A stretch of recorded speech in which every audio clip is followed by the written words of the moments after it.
All right, here we go. Here we are, going to be starting working on the Porphyrion today. I am very excited for this. I have been waiting for a couple of months now to actually get started. And I have a confession. I've never worked with Forge World resin before as a building material. So I'm not entirely certain how this is going to go. But I do know that part of this is you have to thoroughly wash every piece that you work with, because I know it has mold release on it. That could be a bit of an issue. So I didn't have the container I wanted to have for this today because I can't find it. It's somewhere in the garage. So I grabbed a Tupperware dish. So we're gonna have to do this part by part, unfortunately. But I have brought my Porphyrion parts. I'm very excited to get started, and we'll go and get started here with the carapace, one of the biggest pieces, and one so big it looks like it's not going to fit in the Tupperware container, but that's okay. We'll just get some soap water everywhere, and we'll do this bit by bit with the brush, and I'm actually super stoked to be doing this. I have waited way too long to work with my Porphyrion. I wanted to have plenty of time dedicated to working on this today, or at least this week, so I've held off on doing anything with it than staring at the box that's been sitting on my shelf for, well, about 2 months now, which is exciting.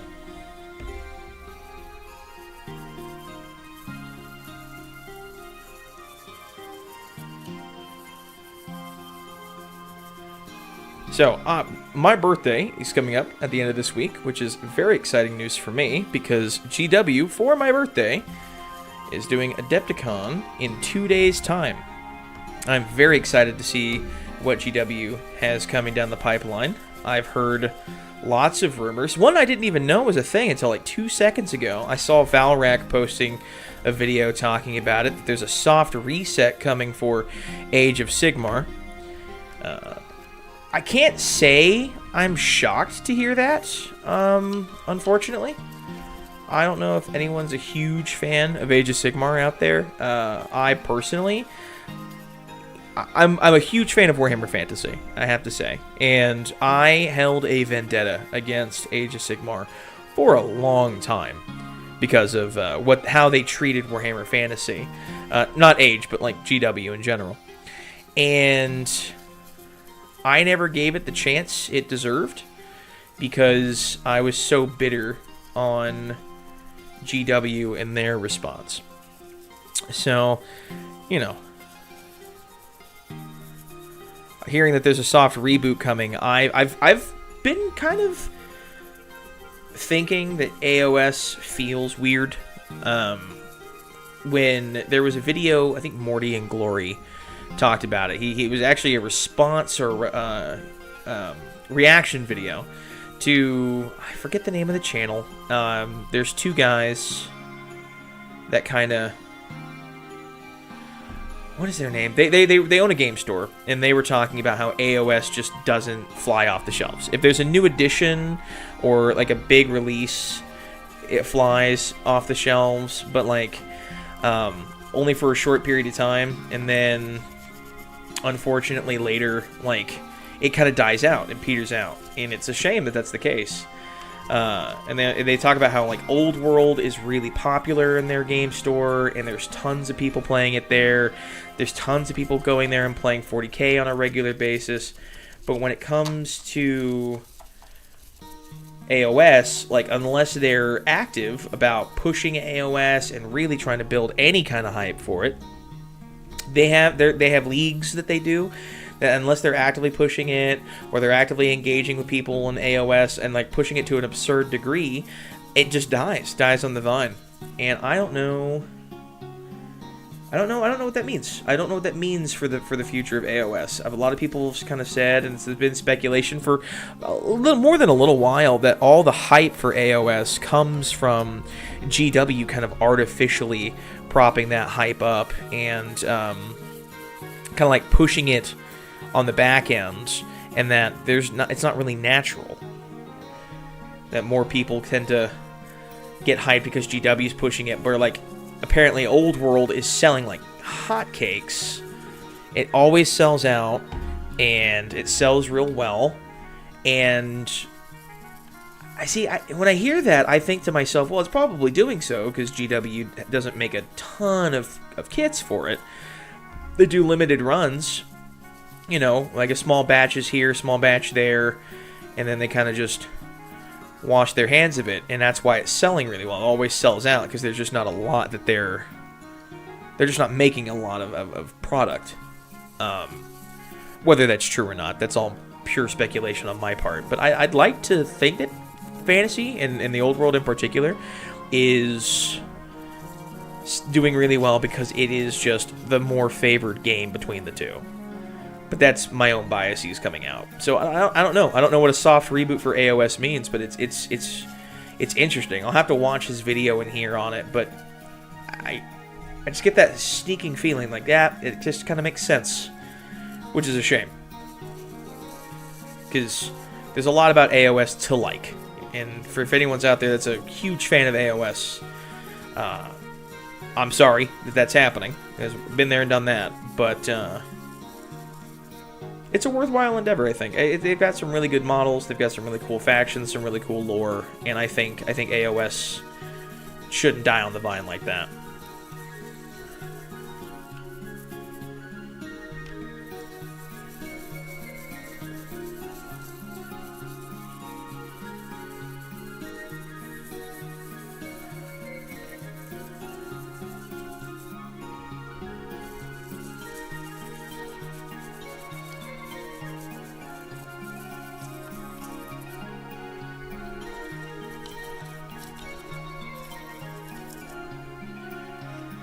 I need a better brush for this area down here.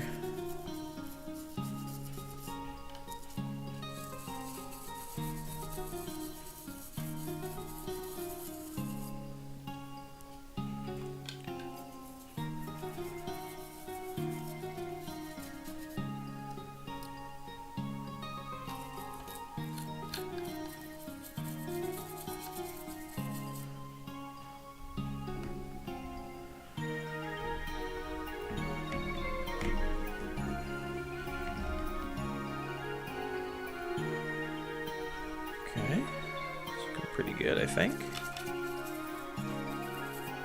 Get this up here.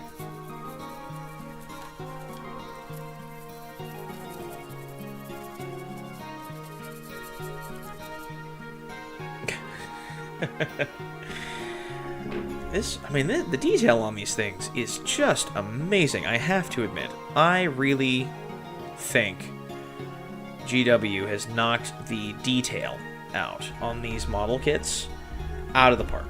Truly. They are so good looking. Get those washed out.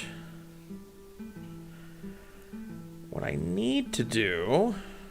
Let's get up in here.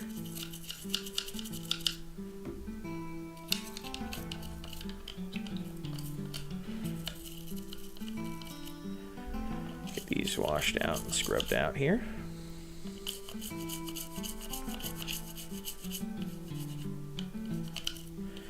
I know not a lot of this is going to be overly visible on the model once it's all said and done. I'm not going to build it where you can see into the cockpit. I think it'd be cool to do that with the Porphyrion, and I might magnetize it to the point where I can take carapace off and we can see in there. But when it's in operation, I don't know. I don't feel like that should be much of a concern. But I need the rest of this model to be scrubbed clean because I want to paint this really, really nice. I'll be setting up, getting an airbrush, and I'll probably spend at least 100 plus hours on this model alone just to make it look good. It's gonna have to show up unpainted to a few tables, so hopefully I don't have one of those guys. It's like, oh, your stuff's not battle ready. So what I need is a tub for washing. Give me 1 second here. Let me grab that real quick.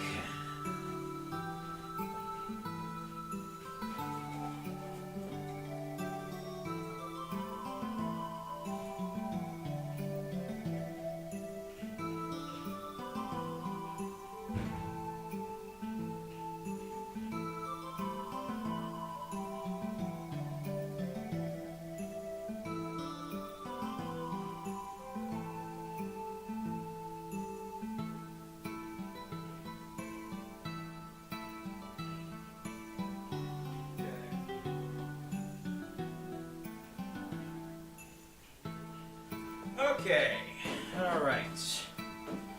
Had to step away for just a second. Apologies there, everybody. I try not to have a lot of dead air on these things, but unfortunately, I needed a rinsing tub. Because as much as I think mold release would be a bit of an issue for these, I do also think leftover Dawn's dish soap might not be very conducive for a healthy painting environment. So, just get a quick wash out here, and I'm going to go ahead and dry this carapace off. I've got a nice microfiber cloth, so that should help out. Don't need to get it too much. I'm just trying to get all the excess soap off of the carapace itself, and I will just let it dry completely before continuing to work with it.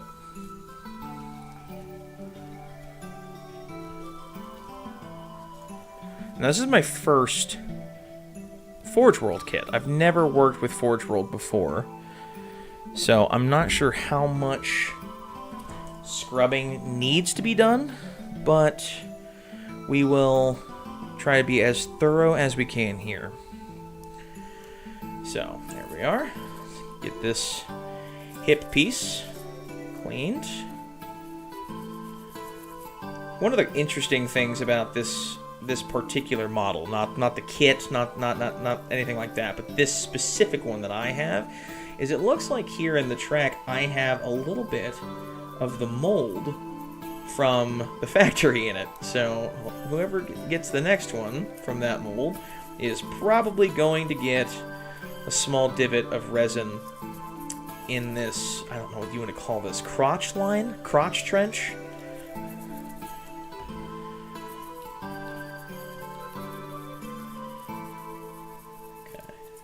Pretty thorough here.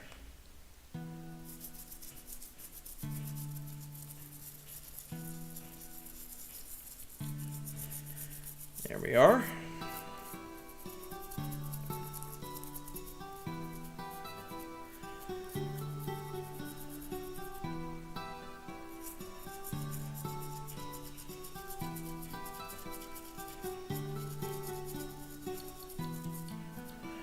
I am just getting water everywhere here. I need to be careful.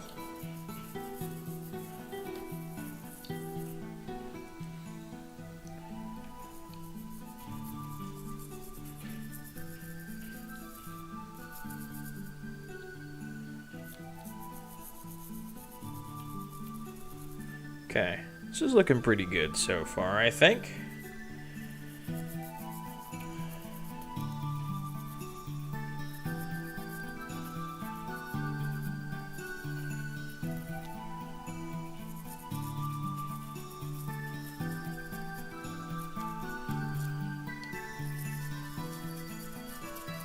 Okay. Clean these humps here.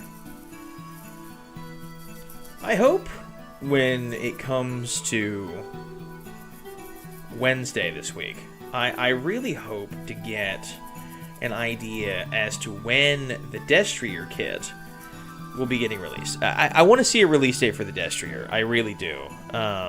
Because I think it's a good-looking model from the screenshots that I've seen. I am a little disappointed, however, that they talk about how this knight... They kind of show off like the counterweights a little bit because they're very prominently displayed on the legs. It's kind of hard not to see them if you know what you're looking at. But what really bothers me about the whole thing is like they never showed the thrusters on the back of them. They're supposed to be thruster propelled, and they've got counterweights on the legs. Hey, what up, Dad? What's going on?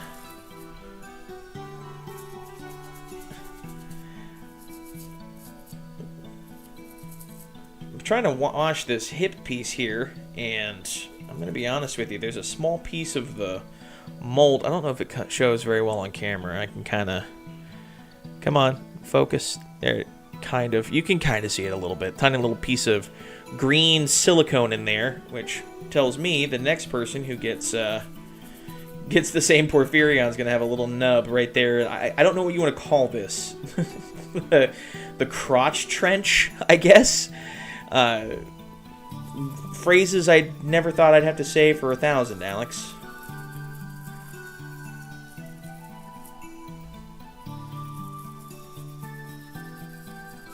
Alright.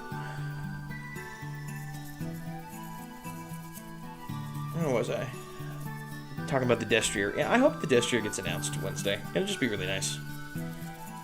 And I want more pictures of it, because they say there's thrusters on the thing, which I want to see what those look like. But how are you going to talk about massive jet thrusters on the back of this thing? But you're not going to show the jet thrusters in the promotional pictures that you took for the... Kittens are fed and curled back up. Excited to see the big fella getting started. Yes, the night, not me. Well, I mean, I'm working on the big part, but yes, I'm very excited. I just spent the first, like, 10 minutes scrubbing down this massive piece, which is actually so big it didn't even fit in the Tupperware. So, small blessings, I suppose. I also don't know how much scrubbing I'm supposed to be doing, so I'm just going until it feels right, which is how I season my food.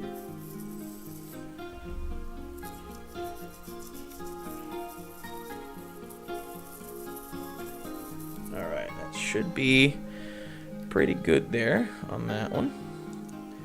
Wash off any excess soap, because again, I'm not entirely certain if Dawn's is going to be a problem when it comes to actually painting these things, but I don't want to risk it, so rinse off the extra soap, and then I'm going to let it dry off to the side there.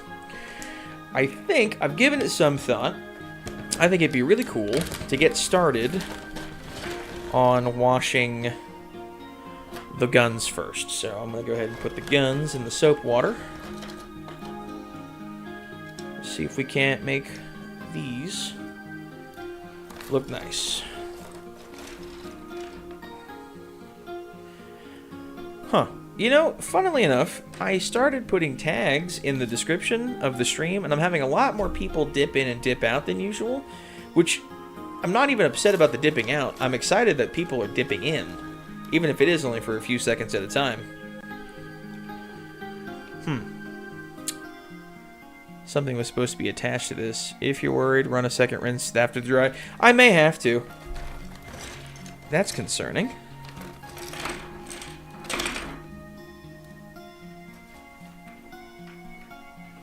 I'm going to go with these cables were meant to be attached to a sprue gate, because I've got a lot of empty gates here. I think that that's exactly how they were supposed to be, and I think they've snapped off, which they don't appear to be damaged, so I'm not overly worried. And I'm going to go with this was attached to this one.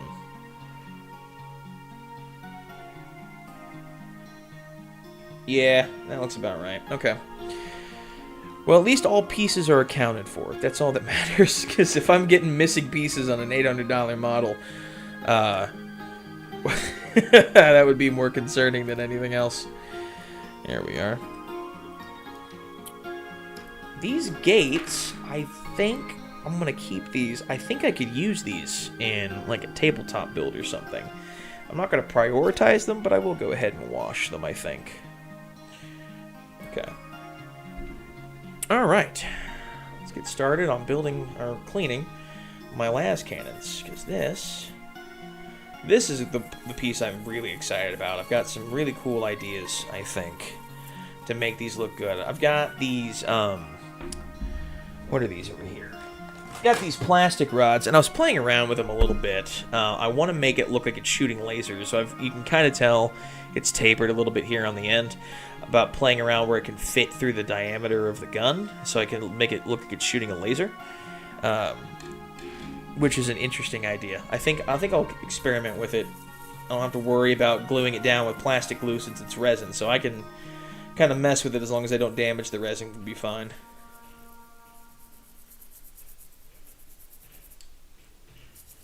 Okay.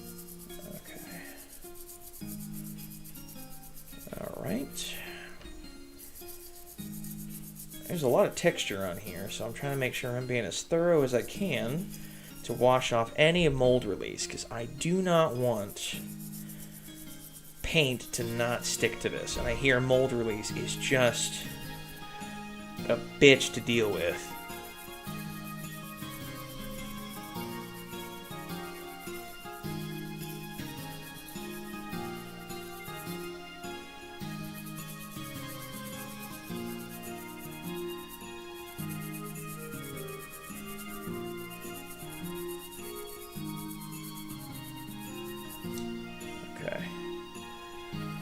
That barrel there.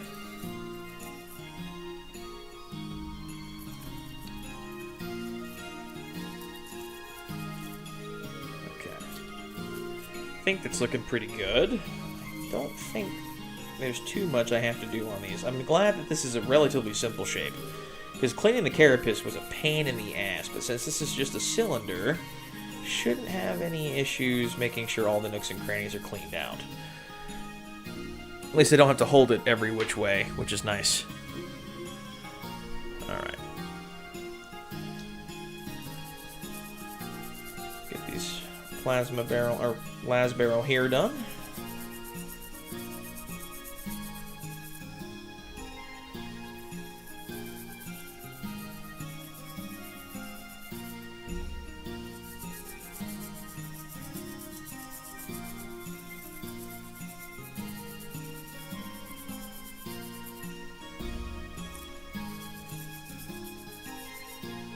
Tell you what, this is going to be an exciting Wednesday, because it'll be the first time I'll be able to watch Adepticon live, which would be nice.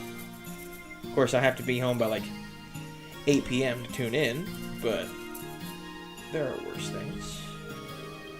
Hello.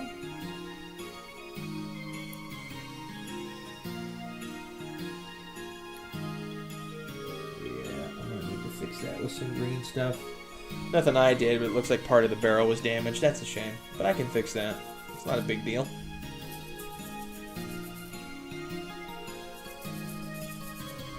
Alright, let's wash the tip of the barrel here.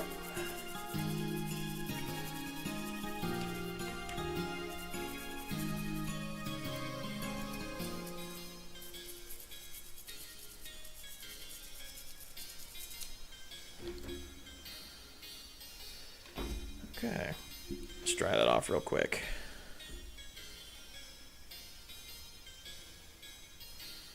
There we are. It's another barrel down. And another workspace covered in a large amount of water. Go.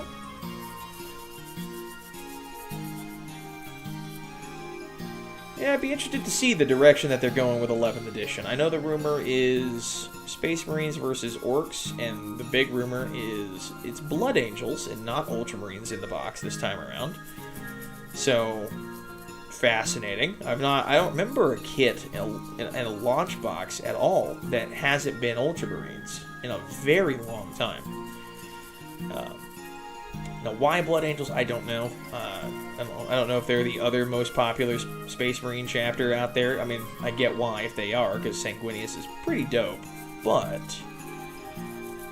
very curious, because I thought the big narrative was supposed to be Space Wolves versus Orcs, and I love me some Space Wolves, so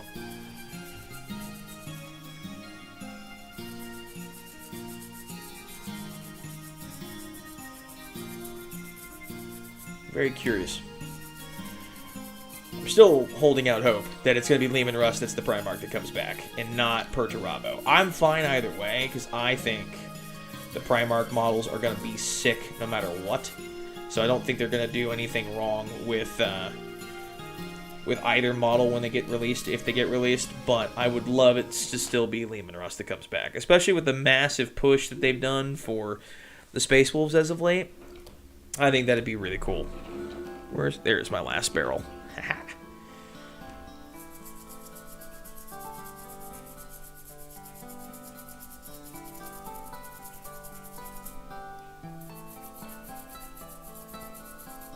Alright.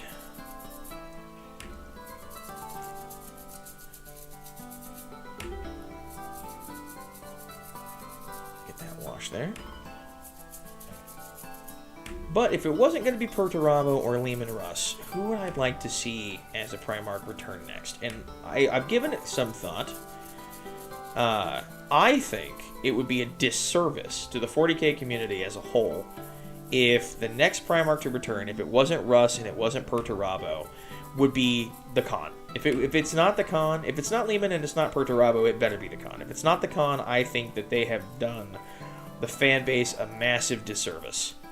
Because the Khan is pretty freaking cool. A wild card of a Primarch, an often forgot about character. But who doesn't want to see a Primarch on a jet bike return? That'd be amazing and terrifying, but amazing to see. I've got a viewer who frequently comes in and talks about his White Scars army, and he's got some really cool ideas, and I'd love to see the Khan return, just to throw a massive wrench in his plans for how he wants to go about it, because he talks about it like he's going to build a Salamander's army, just all flamers all the time, but it'll be really cool to see.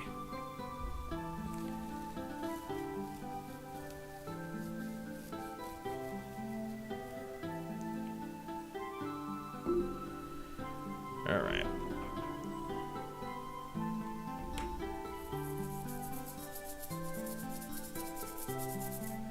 These large flat surfaces are much easier to clean than the highly textured ones. At least, that's how it feels to me. I don't know. Maybe it's more difficult because there's less things to actually scrub on. Like, less texture for the bristles to get caught in. So maybe it's counterintuitive, but just glides over the surface so easily.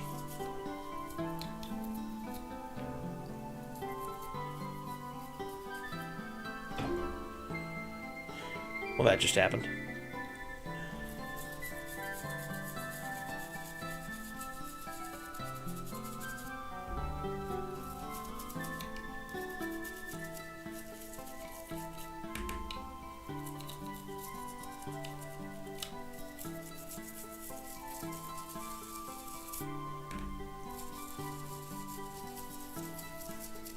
Okay, get that washed. I think this is one of the armor plates that go on the outside of the las cannons.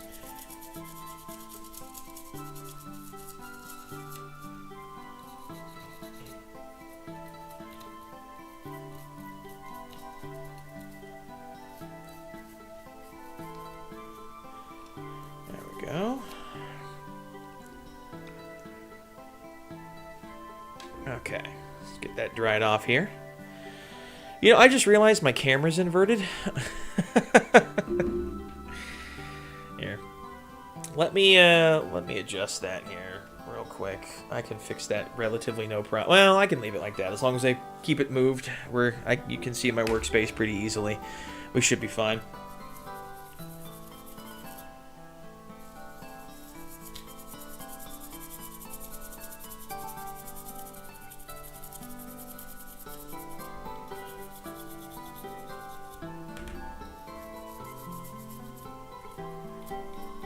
I'm very curious what the AOS announcement will be on Wednesday. I hope it's not that soft reboot that they were talking about today. I'm not sure on the details on that rumor. It would be a shame if that were. Because I know next year is the next edition of Age of Sigmar. Because it's 1 year. They just did Horus Heresy last year. And this year is 40k, and it's usually a 3-year cycle for each of the editions. So if this year's 40k and last year was Horus Heresy, then next year should be AOS. There's rumors that they're going down to a 2-year dev cycle between editions. I think that's just going to kill the game. There's just entirely too much going on if you do a 2-year dev cycle between AOS and 40k, because they can't even get their codexes out in time to get all of the codexes in one edition, because as soon as they get the last codex out, the new edition pretty much starts. So there's always at least one army that doesn't get a codex until the very end of an edition. And if they do a 2-year dev cycle, I mean, the rules are just going to essentially dry up and turn into a backwards compatible nightmare where they essentially will basically be like every edition's a 0.5 edition. So one edition 10 point, like next edition 10.5, next edition after that 11, then 11.5, and that's if they do the 2-year dev cycle. I hope they stick to the 3-year dev cycle, and in that preferably I'd like to see them do a 4-year dev cycle, because Old World is a thing, and I don't know why GW insists on treating Old World like it's the redheaded stepchild of their games as a whole, because it is Warhammer Fantasy created Warhammer. You don't have Warhammer 40k, you don't have GW unless you have Warhammer Fantasy. And to see like what feels like disrespect towards that just gets my blood boiling, because Fantasy deserved better. How they treated Fantasy when they wanted to go to AOS, and all for the purposes of copyright, trademark. You can't trademark history. You can't trademark the Holy Roman Empire. You can't trademark generic orc. Like, they might spell it with a K, that's not enough to be legally distinct. You can't trademark elves, they've been around for too long. So, you can't trademark dwarves, you can't trademark, halflings, because they exist in D&D, they exist, they're based off of hobbits from Lord of the Rings. You just can't call them hobbits. So, it's blatant that they did that just so they can change the name. So now instead of dwarves, you have dwarden. Instead of elves, you have aelves with an A at the front. Instead of, based in history, you've got a completely over-the-top fantasy aesthetic where you basically made fantasy Space Marines. And I love AOS. There's a lot to love about it. But the fact that they treat Warhammer Fantasy as this redheaded stepchild and they don't really care about it, didn't show up at the Warhammer World Championships, it didn't. There's no major announcements for it. I know they just finished Grand Cathay, and I think the Cathay models look really, really good. Which is awesome. But I just feel like, they've put themselves in a position where they want to push AOS as the big thing. That's a model gate without a piece.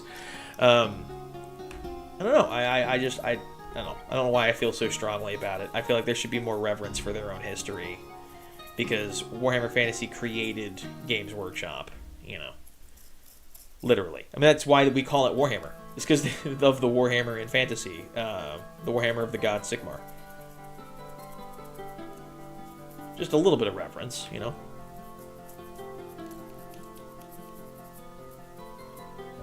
Okay, I think.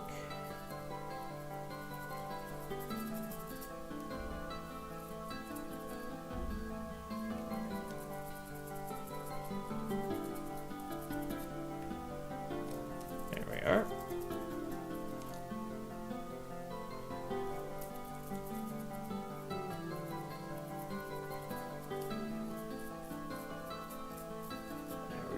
Okay, these cables are not that bad. A little hard to get... Dropped it again. A little hard to get between them right here, but I think these are good. I think we're okay here. Give that a rinse. Let's dry them off just a little bit. Take up that excess water.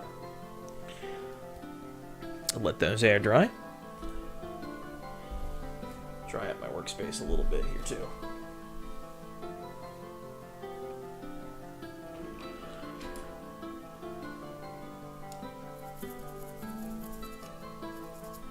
Well, anyway, faithful viewers, does anyone else have anything that they're looking forward to? Are you going to live react to the previews? I would love to do that. I don't know if my wife would be happy with me doing that, but I would love to do that. I think it'd be amazing.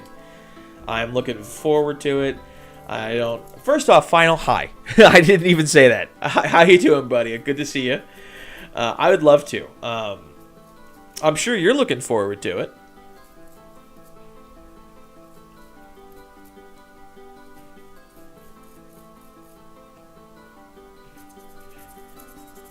You got any big predictions about what you think we're going to see tomorrow? Obviously, I think we're going to see Orcs versus Space Marines. I think Valrak's right. We're going to see Blood Angels versus Orcs. I want to know more about obviously the Destrier.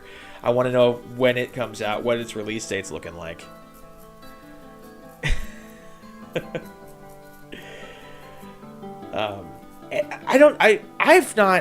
I don't know any of the details. I was talking about it earlier. I don't know if you were here for that. Talking about there's rumors apparently coming out that we're going to be seeing a soft reboot for AOS. Valrak put out a video earlier. I hadn't had a chance to watch it because I was setting up the stream, but I saw that as I was refreshing my YouTube, and he was talking, I guess there's some sort of soft reboot coming.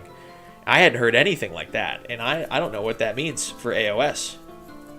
Because the last time there was any kind of soft reboot was the launch of 8th edition with the return of Gilliman and 40k. And that was 10 plus years ago. Well, yeah, that's almost 11 years ago now.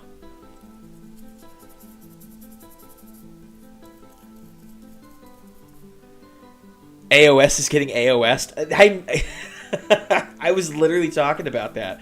Because I was talking about, you probably heard me rant about it, about how the old world gets treated.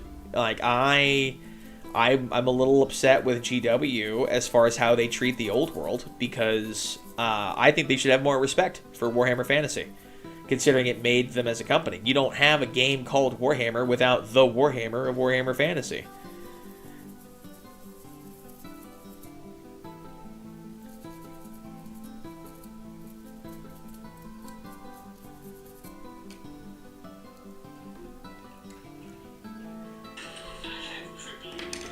I'm getting a text message, and I'm sure everyone just heard my text tone.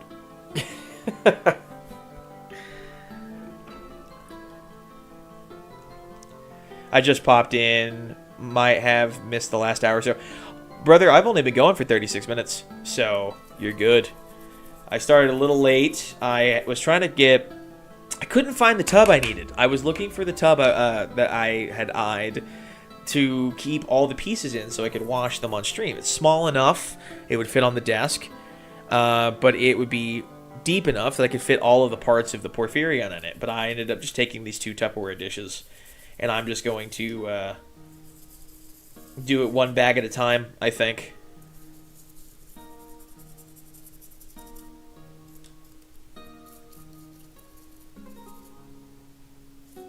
Also, my dad's in stream, although he may have fallen asleep. He went to go play with newborn kitten, and I think he's also talking about sitting in the recliner, so the cat may have caused him to hit the snooze button on life for a while.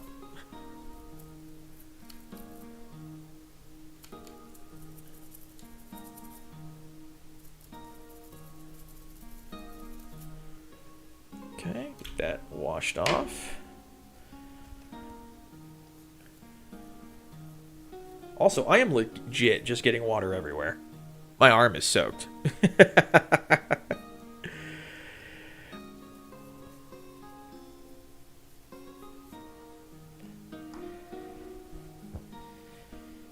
Man, look at you, Final, getting a message from Dad in the chat. I need to do is get a freaking haircut. My hair is way too long. Trying to keep my hair underneath the headphones I'm wearing, and it keeps sneaking out and getting in my face while I'm doing this.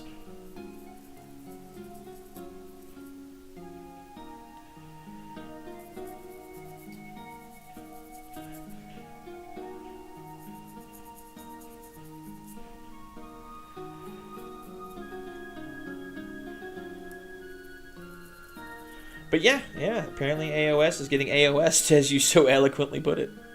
Family group chat is back. I'm sure if we wait long enough, my wife or my mom or, hell, my brother-in-law might drop in the chat.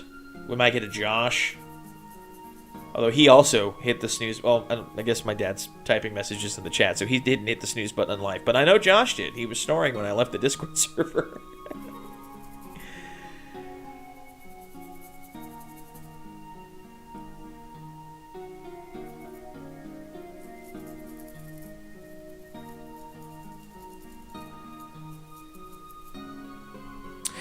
Yeah, I don't know. I wanna see what the AOS announcement's going to be. I know next year is supposed to be the next edition that's getting launched, and I still have my predictions. I still hope to God, or to Sigmar, I guess in this instance, that we're going to see the Umbraneth, the Shadow Elves, and Malekith returning. That would be awesome. Because because they have never been in the lore, and I think it's a crying shame that you have shadow elves, but you're not going to have them in the lore. I'm also a little upset that a traditional dwarf isn't in the lore. I guess we have Gotrek now, but we don't have a traditional dwarven faction within AOS. We just have steampunk dwarves or whatever the Fire Slayers are. So, I'm still going to buy an old world dwarven army at some point and just build them in such a way that they are compatible with the old world and compatible with AOS as a City of Sigmar.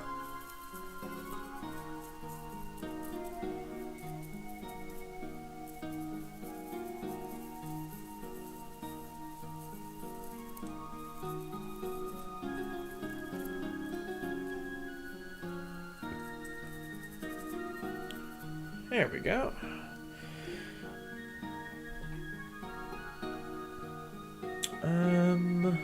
Let's do another one of these smaller ones. These are actually pretty easy.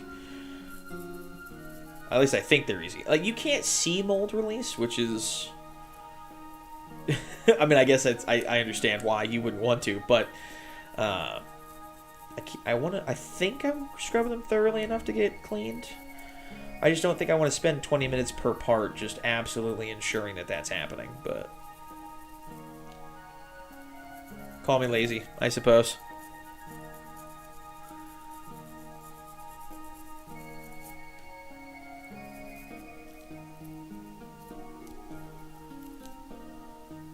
Oh, speaking of dwarves, do you need a harpoon crew or a Hashut mini of the month? I was going to reach out to Josh about his rattling.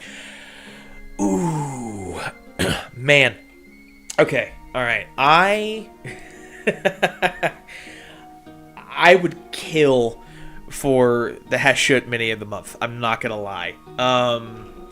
I also would kill for a harpoon crew, but that's because I'm building my Caradrins as sky pirates, and I have ideas for the harpoon crew. But, yes, you know what? I could let Josh, when he's awake, I can, actually, he might have texted me. I'm not sure. Let me check real quick. Give me 1 second. Make sure I'm not just being a jerk. Cut my cam feed for just a second so I can check. Well, I think. Come on. I can't unplug the camera. It's hard with this cable. Nope. I can't get it out. Oh well. Hands too wet. Haha. We'll call it good anyway. I will check with Josh when Josh decides to hop in the chat or sends a message on Discord. One of the two. Where is...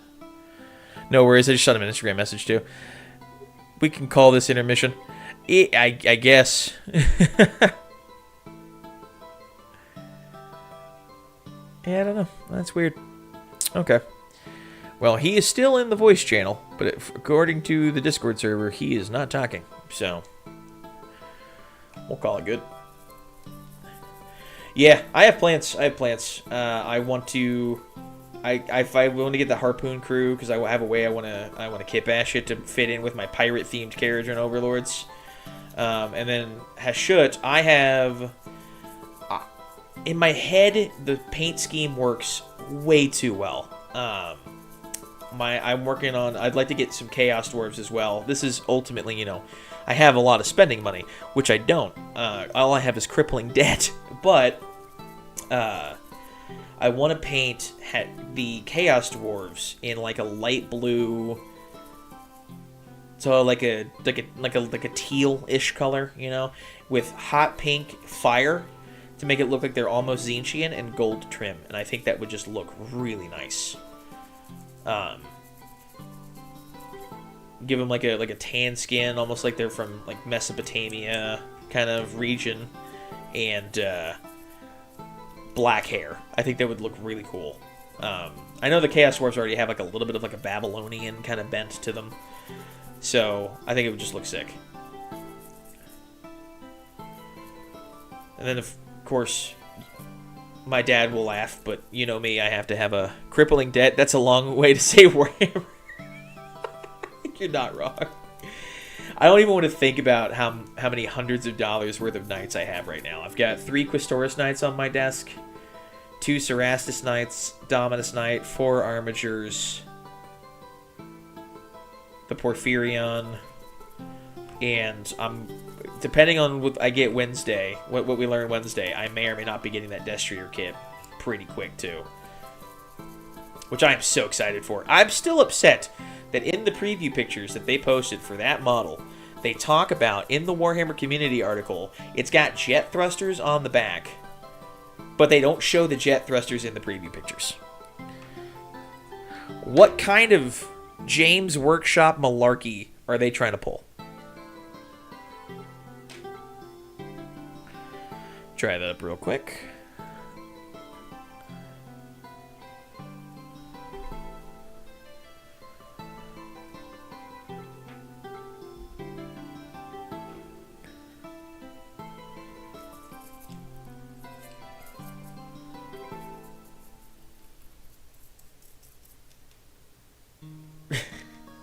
Like, you can't tease me with giant thrusters on the back, man, and then not show the freaking thrusters. So I want to see more on the Destrier kit on Wednesday, and I want to see the thrusters, because if the thrusters look freaking sick, and I'm sure they do, there's these like muzzle flashes that you can buy that are just like, they're like a small cone, right? They kind of bow outward, and then I can't.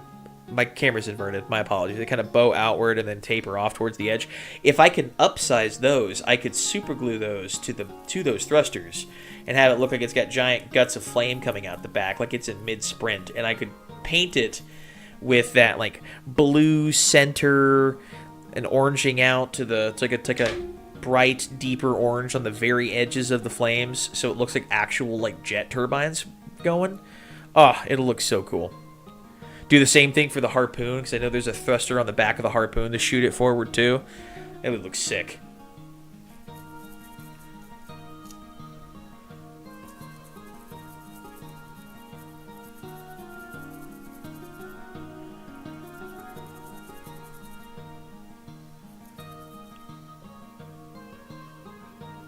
Stolas, what's going on, man? I'm glad to see you hopping in. Well, welcome. I'm going to be streaming all week this week, at least every day until Friday. I'm off Friday because me and my wife were leaving out of town that day and spending the weekend out in a city on the edge of civilized Oklahoma. But every day this week, I'll be working on the Porphyrion. I've actually got all the equipment I need in here to work on it this week. So, apart from washing the parts, which I'm trying to knock out today, I've got my Fantic Dremel. I've got a full-size Dremel that my dad was very gracious to let me borrow, and I deeply appreciate that. I also have, even though I wear glasses, eye protection, because resin dust in your eyes is very bad for you, as well as a pretty heavy-duty respirator. I'm not sure how I'm going to wear this and talk on a microphone at the same time, but who knows, I might pull a Bane and kind of talk like this the entire stream, but we'll see. But I'm very excited, and I'm glad to see that you're here, man. Welcome to the party. We're just chilling and relaxing and the usual bits. We're just kind of talking in chat, so if you have any questions, feel free to join in. We're Final and I were discussing the upcoming Adepticon stream, kind of making some predictions, and I was telling him how much I desperately want to get the details on that new Destrier Knight kit that's coming out, because, well, at this point I like to think I'm the Imperial Knight guy on YouTube. You know, Paul is bad at stuff as the Centurion guy, I am the Imperial Knight guy.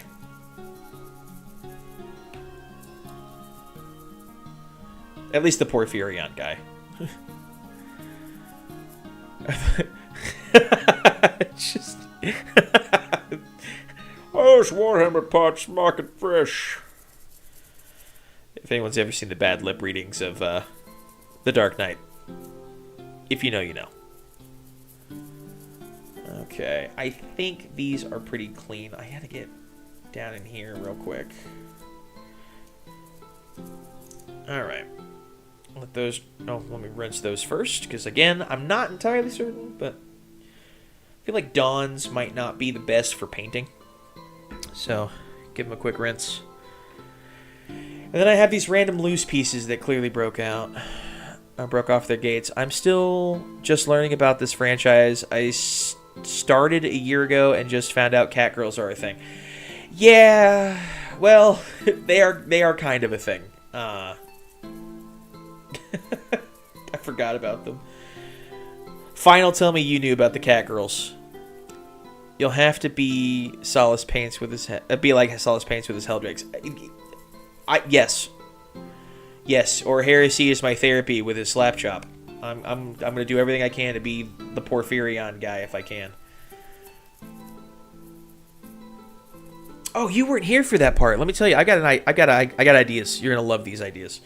I've got ideas.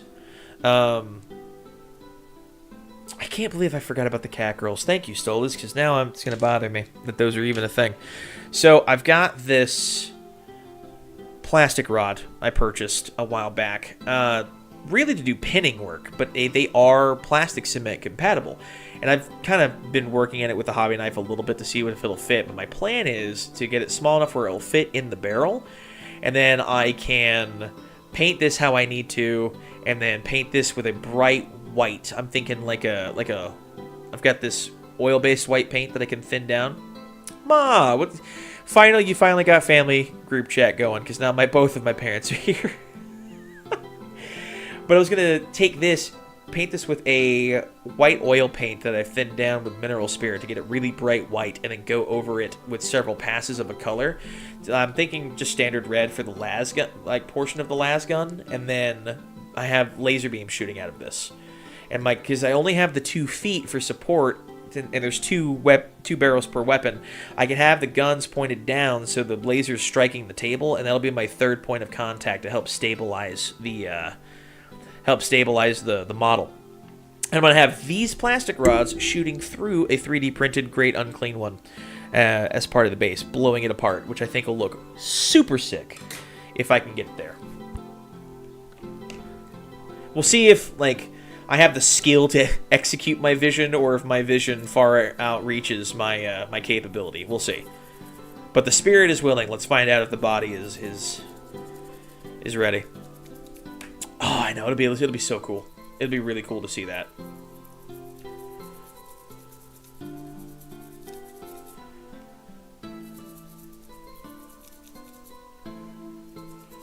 Get these scrubbed.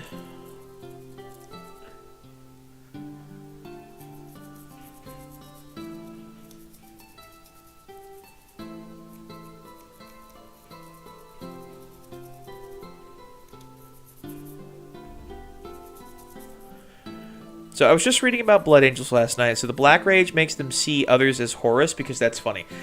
It is kind of funny. It is very kind of funny. So, but it's also super depressing.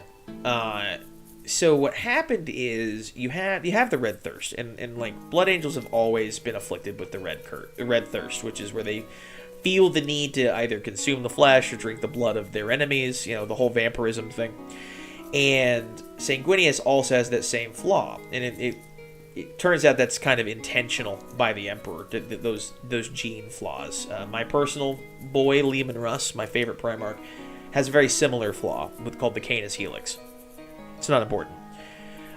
When he fought Horus, well, yeah, it's also dark, but that's the... You're not wrong. It is dark, because that is the nature of Warhammer. So Horus, when he kills Sanguinius, he tortured Sanguinius before his death. It just destroyed his soul to the point where he lets out a psychic scream that's so powerful it resonates within the very fabric of reality and afflicts all of the gene seed of the Blood Angels. So now they see the moment of Sanguinius about to be killed by Horus when they give in to the Black Rage. So they see Sanguinius about to be killed, and they see Horus, but everybody that they look at is Horus about to kill Sanguinius. So it is kind of funny, and also uber depressing, because the greatest Primarch of all time, Sanguinius, and that's not my opinion. That's a fact. and is about to get murdered every time. Oh, yeah, yeah. He didn't just kill Sanguinius. He brutalized and tortured his soul and killed him horribly. And it was so violent what he did to Sanguinius, that's what causes the Black Rage. As it psychically reverberates throughout all of eternity. Crazy stuff. Warhammer's awesome and such a family-friendly setting.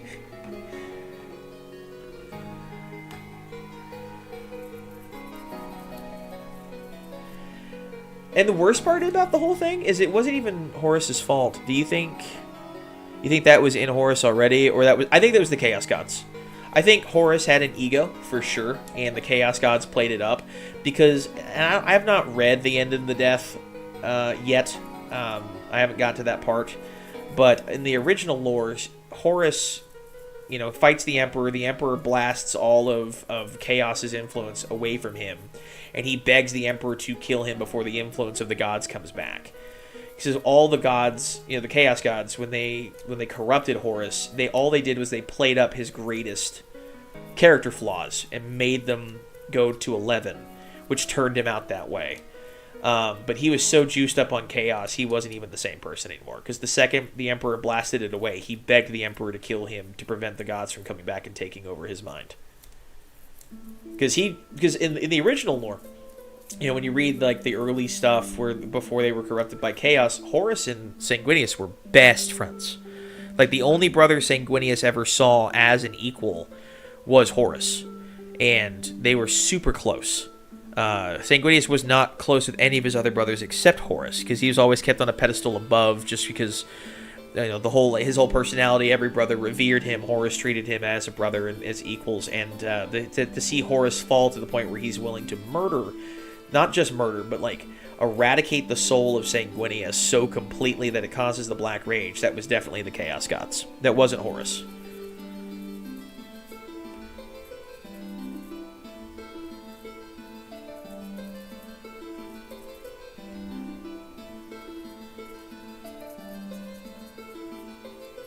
There we go. These pieces are so thin, I'm so scared I'm going to break them by putting any kind of pressure on them. I hate doing these. They make me so paranoid.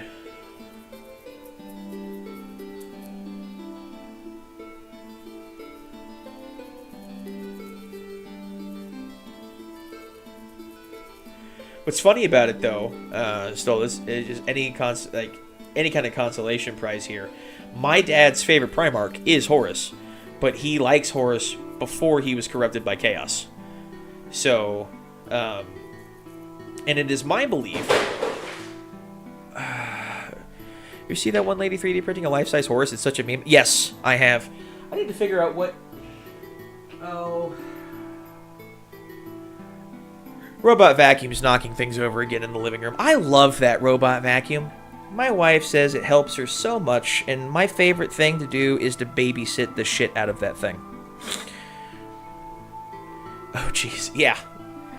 Yeah. You have to watch it because it gets stuck on stuff, or it gets jammed because it's vacuuming up hay from the chinchilla cage, because that's what I wanted when I got married. Did something blow up? No, he just knocked over a plastic table that was leaning up against the wall, and that's what that loud clatter was. I don't know if it came across on the microphone or not, but it scared the crap out of me. Yes, I have seen the life-size Horus. It looks awesome.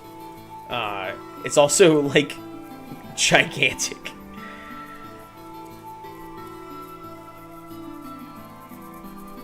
Your dad is wise. Pre-heresy Horus is an admirable character. Horus isn't the villain. Erebus is. Yes. Bad Prince of Sharkness. Thank you, Mom. Yes. God dang it. Hold on. What is he doing now? Give me 2 seconds. He's now stuck on the table that he knocked over. Give me 1 second. Son of a bitch.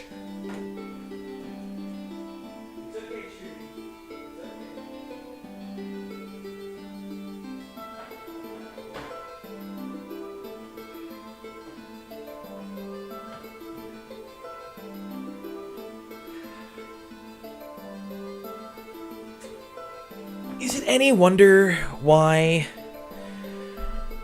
My dogs are scared of that thing. So, you're getting your dad in the Horus, the War Master FW? Yes, actually.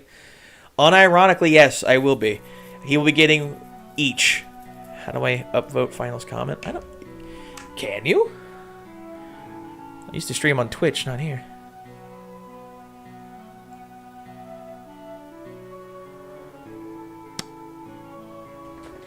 I don't know. That's a good question. I don't know. I feel like such a boomer right now. Yes, Erebus is the greatest villain, and that's why I don't know if you were there for that, Stolas. I don't know if you were there or not. A new meme has been born. A new hand touches the beacon in this community. Someone said they had to go to the bathroom to take a dump, and someone said, "Sounds like someone's gonna go take an Erebus." So Erebus is Erebus is the biggest shit in Warhammer. I want to get him both, actually. I want to get him Good Guy Horus and paint him up in his white armor and let him have it on his desk at work to decorate his office with. And then I want to get him Horus Ascended so he can look at it and be like, yeah, I don't like this guy very much. Did somebody say Erebus? What's going on? Hell yeah. Yes, we did. We're talking about Erebus and how much of a shit he is. Also, my parents are in the chat, so welcome back to family group chat. At this point, we're just missing my wife and my sister. That's almost unfair to the guy Erebus stole his name from. Yes! There is nothing redeeming about Erebus at all. It's not even his name. He stole that from somebody that he murdered. Because he's a shit. I hate Erebus. All my homies hate Erebus. Like, F's in the chat, boys. Like, it's awful what Erebus has done, and he's ultimately right. That's the worst part. GW's like, haha. Luke, what's going on, man? Welcome to the stream.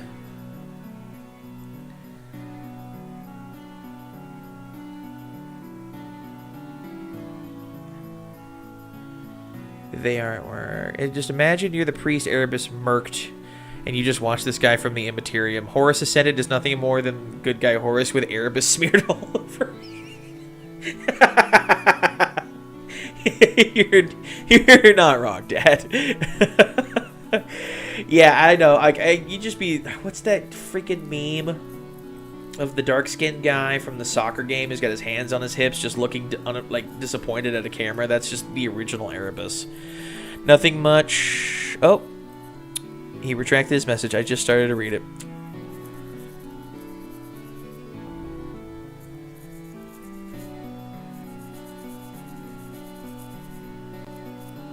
Erebus smear. Yeah, Erebus sucks. Nice, I see you're building the port. Yes, I am. I am actually working on getting all of the parts cleaned. I was just showing everybody. I've got all the tools in my game room to work on it. I have an idea. I could be doing something incredibly stupid. I've given this a full charge, and my thinking is, because air gets sucked in here, if I have this on... I have plastic in there. Oops. If I have this on and it's sucking air in, I can have the Dremel pushing the dust of the resin down into this. I also have brought with me eye protection, and I also have a big gas mask so I don't breathe any of that toxic stuff in. So one of these days you'll hear me talk like Bane. Why are the white scars so uninteresting to me? Stolas, I'll tell you why they're uninteresting to you. You're gonna laugh, but this is true. Because it's canon. That's why. Everyone forgets about the white scars. Everybody forgets about it. It's canon that the Emperor forgets about, like, Jagatai Khan. Like, it happens. But they are really freaking cool. And the Khan as a character is really cool. But all in all, it's kind of canon that they're uninteresting. That's the whole point. Unfortunately.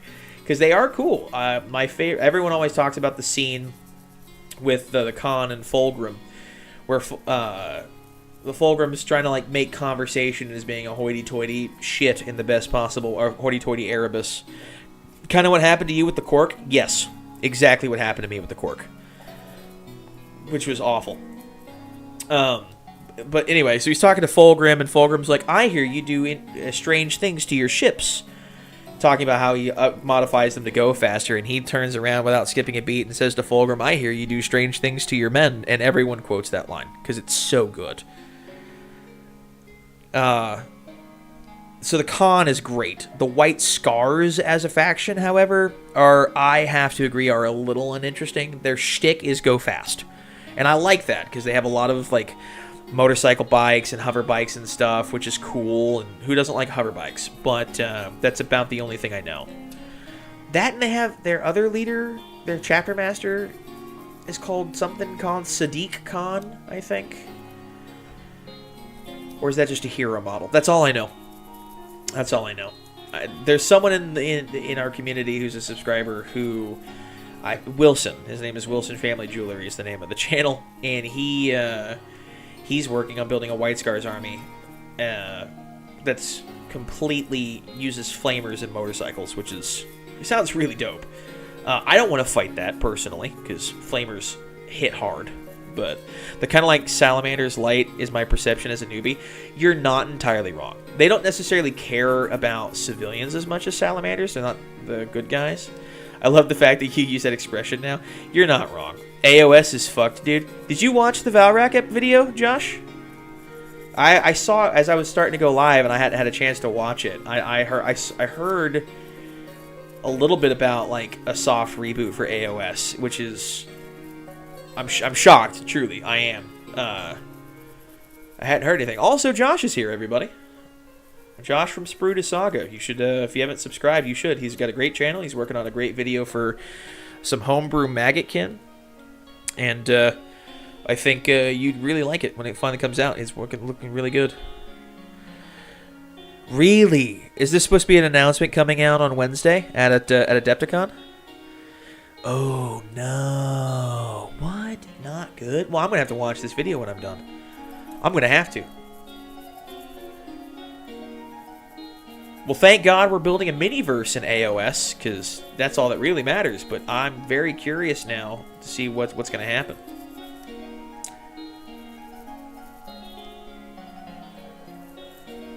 It's crazy.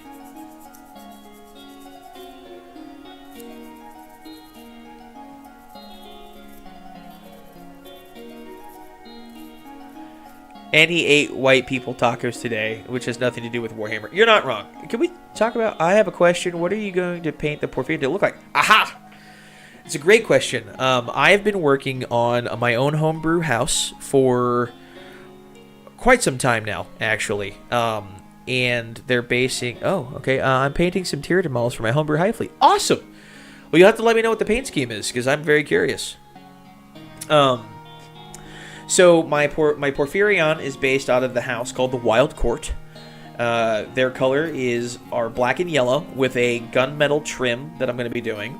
Their heraldry is a black stag on a yellow field, and I'm going to put a lot of decals on it.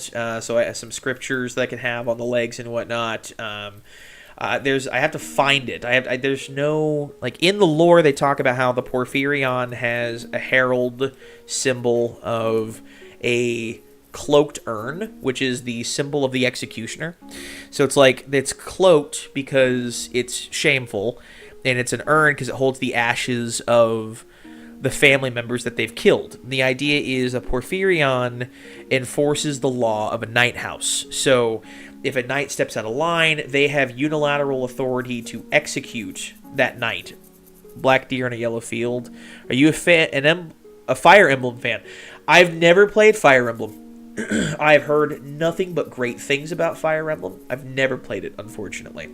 I should, but I've never done it. Or House Baratheon. Funnily enough, I never read the books, so it's fairly similar to the Penumbra Reapers. Oh, nice. I've never read the books. I started reading the books now, but I never read the books when the show was coming out. And I was in my junior year, my sophomore year of high school. We had to do a heraldry project where we had to look up the family crests of our family and do a report on it. And I looked it up and for my family, and I found this this crest that was a yellow shield with a black chevron in the middle and 3 black stag heads. And I just clung to it. I know it's probably fake, but I just clung to it. Fire Emblem is anime nonsense. I love strategy RPGs, but if you have low tolerance for anime, it can be rough. Bro, you have to put Autobot insignia on one of them and just call it Bumblebee. That's funny. Are white people tacos just hot dogs? We've talked about this, Mother. A hot dog is a sandwich. Anyway, so yes, I like House Baratheon. I think it's cool, but it's actually based off of a family crest that I looked up in high school. It may not even be the real family crest, but it's something that always stuck with me, and it became my personal heraldry. So I use it anytime I make a reference to a fantasy house that I create, and that's one of the things that I did for my night house is I was based it off of that old family crest that I found online, which again may not even be real. It may be fake, but it's real in my heart. A hot dog is just a vertical sandwich. Oh, I've never heard a hot dog described as a vertical sandwich before, and it's Luke, that's kind of cursed. I'm not going to lie to you. Their main bodies are red with purple carapace. Ooh, okay. That'll look really cool. Very standout. Is it going to be like a dark purple? With like a bright red, or is it like a bright purple with a dark red? I'm very curious. You'll have to let me know. Yeah, so that's why I do it. I love that kind of like family tie to it. And so, and I've kind of like really leaned into the stag aesthetic as well. So the heraldry is a black stag on a yellow field, which is really, really cool. But I needed to come up with a name for my Porphyrion. And I'm still workshopping some ideas, but one of the name ideas I had come up with was leaning into if it's vertical, the hot dog might fall out, though. You got to hold it horizontal. I feel like somebody in this chat specifically eats hot dogs not for the taste, but for the shape. I don't know if that's out of pocket of me to say, but I feel like that's the case. What was I saying? Oh yeah, I wanted to lean into the whole stag thing, so I wanted to come up with a name for my Porphyrion, and since the Porphyrion is meant to be like the executioner of a night house, I wanted to lean into like that executioner theme as well. And I had to think about it. Like, so what is an executioner of a stag? Yeah, that's me, bro. That's diabolical. I did not expect that. That caught me off guard. Well played. What was I saying? Right, so I wanted to lean into the whole, like, what's an executioner of a stag? And I was like, oh, it's got to be a hunter, right? So I'm calling this the Hunter's Wrath. But I'm calling that in... I just realized this must have snapped off the gate, and I didn't even realize it. Because I see the gates here. This is going to take some polishing to clean up, I think, but that'll be fine. You should try naming your knight Titanicus Stomper of Mortals in the in Obliterator of Titans. That's not a bad idea, Luke. That could be a title. But I was thinking about taking like the Huntsman's Wrath and translating that into Latin. So it's not the strongest sounding name, but I think it fits thematically. Is Venatorus Ire, Wrath of the Hunter. Stomper of Mortals. Thank you. Yes, Luke's got some bangers. You know, he's not calling people Arabises, but nice. The specific shades I'm using are Phoenician Purple and Mephiston Red. Ooh, that'd look good.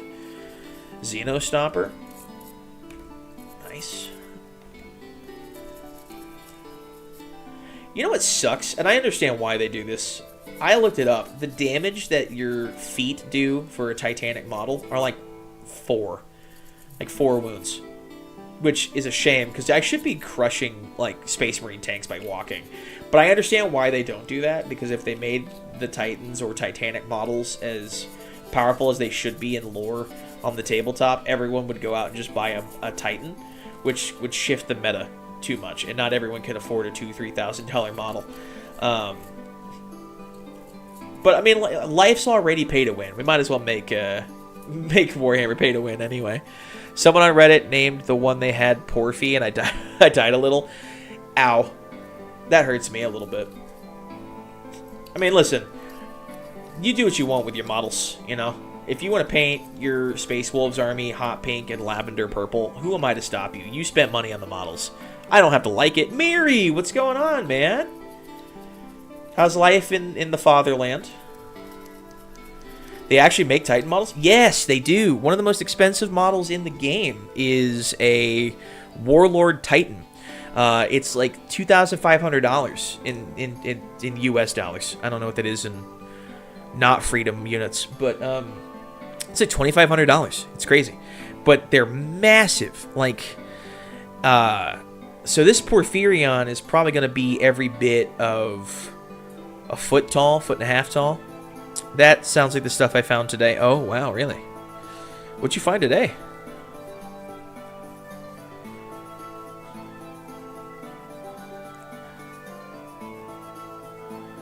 Seems like a lot of plastic crack. I'm not trying to sound judgmental. You're not wrong, and there's not very many of them. That's kind of the thing, is like they're super specialty items, and they're there for people who want to purchase them. They're not great. I mean, the weapons are fucking immensely powerful, and it's stupidly powerful. But the problem is, well, the way they sell them is also a bit of a problem. Magnus cannot be called red and all that. Called red in all of that plasteel and glitter. Fucking hilarious. Yeah. Took me a second. Sorry, my brain's not all the way functioning half the time. It is absurdly expensive. They're also incredibly rare, and the models aren't necessarily great. And the worst part is you can't run them in a competitive sense. So a standard game of 40k is 2,000 points. A Warlord Titan, I think, is 2,500 points. Just the Warlord Titan itself. So you can't run that in a standard game of 40k. You'd have to play it in a game of Apocalypse, which I think gets up to like 10,000 points per game. For the first time the other day, I actually saw a Titan arriving at a Warhammer store in the store. When he saw how big the box was, he was amazed. Why are you brushing your mini parts with a toothbrush? Ah, great question, Mary. So this is not plastic. This is resin. And Forge World resin has this funny, unique little quirk that it's hand cast to get the hand oil off of it. Well, funnily enough, you're not entirely wrong. So these things are hand casted. So what that means is they have molds that are set up that are made out of silicone. And in order to, they pour the resin into the mold. And so this gate at the top is actually the top of the model. So most of the pieces are actually in there upside down, right? And 3,500 points, that's crazy. So this is actually the top of the mold, even though it's the bottom of the part, right? And when it's poured into the silicone mold, they need to get the mold to release off of the resin itself. So, half wrong is still wrong. Well, but you're on the right track. That's the point. So what they do is they spray the mold with what's called mold release to help detach from the resin. Now, it's not always perfect. That's the thing, right? For example, here, again, I don't know how else to describe this, so forgive me, but this trench right here on the center of the crotch of the model, so the crotch trench, there is a piece of the mold still stuck in this plastic trench, right, or resin trench. So part of the problem is you have to have that chemical that detaches from the silicone without damaging the resin, but that chemical prevents paint from bonding to the surface. So the issue is you have to scrub the mold release off of the model itself so you can actually get paint to stick to it. It also is really difficult for like adhesives to stick to it as well. Super glue might work okay, but for the most part, you want to make sure all of that mold release is off the resin as much as possible. So I've got my toothbrush here, I've got a Tupperware container filled with soapy water, and then another Tupperware container just filled with regular water to rinse off the excess soap, so I can get them clean for when it's time to actually put it together, build it, and paint it. Crotch trench, you say? There is no other way to say that, my brother in Christ. I cannot think of another way to describe that trench in the center. I have to go now, but hopefully I'll be able to come next time and stay longer when you're on, and I hope you have a great stream. You know what, Luke? I deeply appreciate that one, man. You know what? You might be replacing Josh as my favorite subscriber at this point. He did indeed, and that will now become a thing we say. You're not wrong, like someone's taking an Erebus. Which is going to be staying around for a long time. And Luke, I hope you have a wonderful day, man. Thank you for stopping by so much, and I'll catch you tomorrow. I'll be doing it all week. So anyway, that's why I'm washing it with a toothbrush, is to kind of get all of that mold release off, because I want to paint it, but I need the paint to stick. And there's a legit chance I won't be able to get it all cleaned off, so I'll have to figure out a solution. Can we hear more about the crotch trench? Nah, kid. What Xenos do you think could be a future faction? Ooh, it's a good one. Well, there is a little-known faction that is a big player in the older lore of 40k. It's a massive Xenos empire. The problem is they don't have warp travel or FTL, so they're relatively small, right? They're called the Quorol, I think. Q-U-O''O''R''O''L. I can't remember. They're basically insects. Giant insects that have giant mausoleum cities that like literally build buildings so high and they die so quickly because they're straight up just regular ants that they actually build, like, parts of the buildings are built out of the corpses of the dead. Oh, Exodites. I think Exodites would be cool. I don't know that we'll see... Peace, Luke. Have a good day, man. I don't know that we'll see a full army. I'd love to see Exodites. I think we're going to get a kill team of them for sure. And I think they're probably going to be like Harlequins, where you can pretty much take them with any Eldar force, which would be sick. Because I think we need our sci-fi wood elves, personally. If we're talking like that stuff, instead of like I'd say Chaos Votan would be really cool. I want to see like a Chaos Dwarves faction would pop up. I think would be sick. Chaos Tau, though, you can ask. I don't know if Josh is still in the chat. If he is, what up, my homie? But they tease really heavily, like Farsight in the lore was being tempted by Chaos. So Chaos Tau, they are a thing. They do exist in the lore. I'd love to see Chaos Tau. I think Chaos Tau would be sick. But I don't know if it'll ever happen. Chaos Votan would be cool to see. More auxiliaries. I want them to come up with like 90 different kill teams. Each one is a different race that serve in the Tau. Because they talk so much about all these other races, humans that serve the Tau, but there's no models for them. And I'd love to see models for them. I think they would be sick.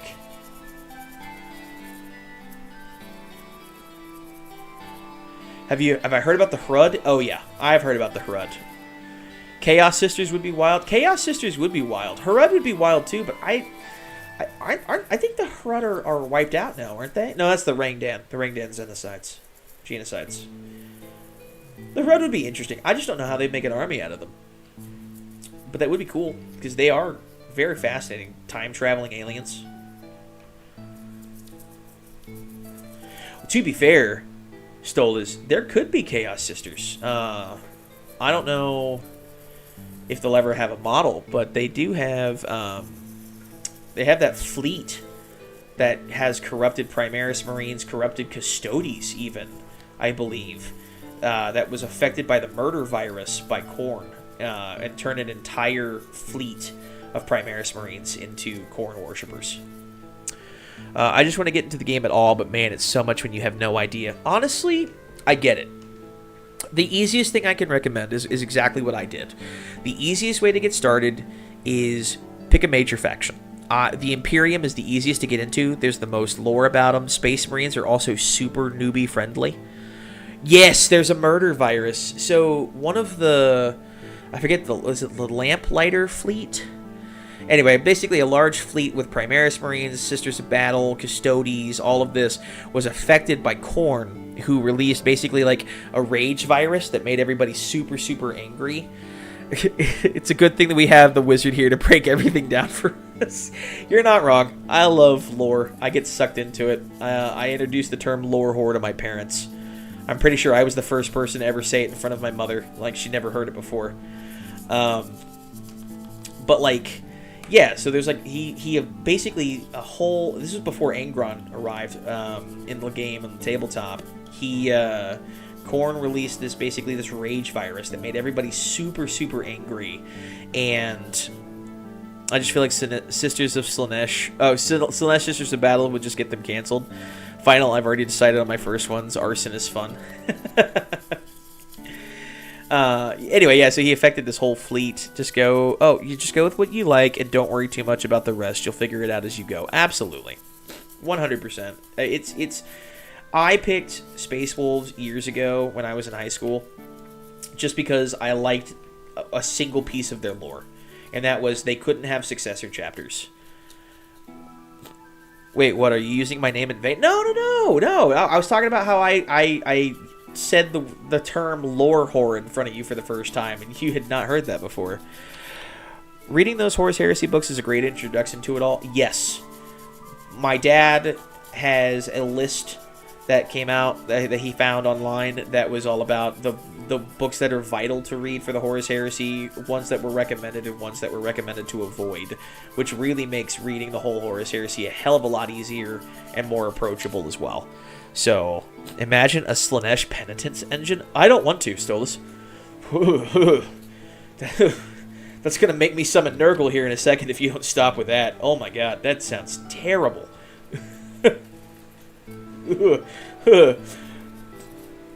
Oh man, I already did enough of summoning Nurgle on Friday. I don't need to do any more of that. I'm good. Oh yeah, I forgot to mention I was gonna stream on Friday. Anyone who was disappointed, like Luke, I'm really sorry. I got violently ill Friday evening, and I mean violently ill. I had to stay within like sprinting distance of a bathroom all day. Just, I was vomiting like crazy. The other things I'm not going to be talking about. But, yeah, not my favorite day. I spent most of the day relaxing, sleeping, and played a little bit of Red Dead Online, but not much.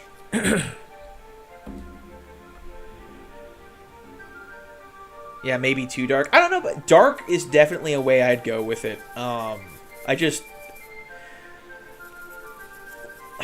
I don't know, man. You have a faction like Slaanesh, a god birthed by space elves, who got a little too hedonistic and got loved. The way Adeptus Ridiculous always says it, they got way too big into knife-assing and ass-knifing. So the grandfather sent you his blessings. I don't want the blessings of the grandfather. That was awful. I'm pretty sure I burst every capillary in my face vomiting at work. They actually sent me home early.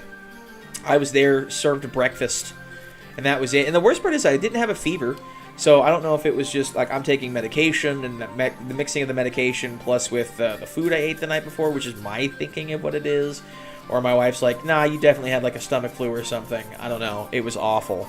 Slaanesh is so problematic if you think about it too long. Only if you take it in the sex direction. You can make Slaanesh really, really simple and easy. Because Slaanesh is about hedonism and excess in general. And the first thing that comes to my mind when I think of hedonism and excess is not necessarily sex, although I do think sex is part of it and androgyny is part of it with Slaanesh. I think of like overeating at food. There's some character in fantasy in AOS that's literally just a giant fat guy. And in 40k, there's an entire planet, a demon planet of Slaanesh that's literally just a dude who got so fat he became a planet when Slaanesh blessed him. So, you know, I don't want to think about that too much because there's a squad of Space Marines who landed on the planet and were stranded there and had to fight Chaos Demons and hid in a cave, and I don't want to know where that cave was. But it doesn't have to be sexual. I think that has to be part of it, but you can go any direction with it. Oh my god, it's the vacuum cleaner, boys. It's okay. It's not going to kill you. The puppy's like cowering from the vacuum cleaner. Just, Dad, he's going to get me. Gluttony. Yep.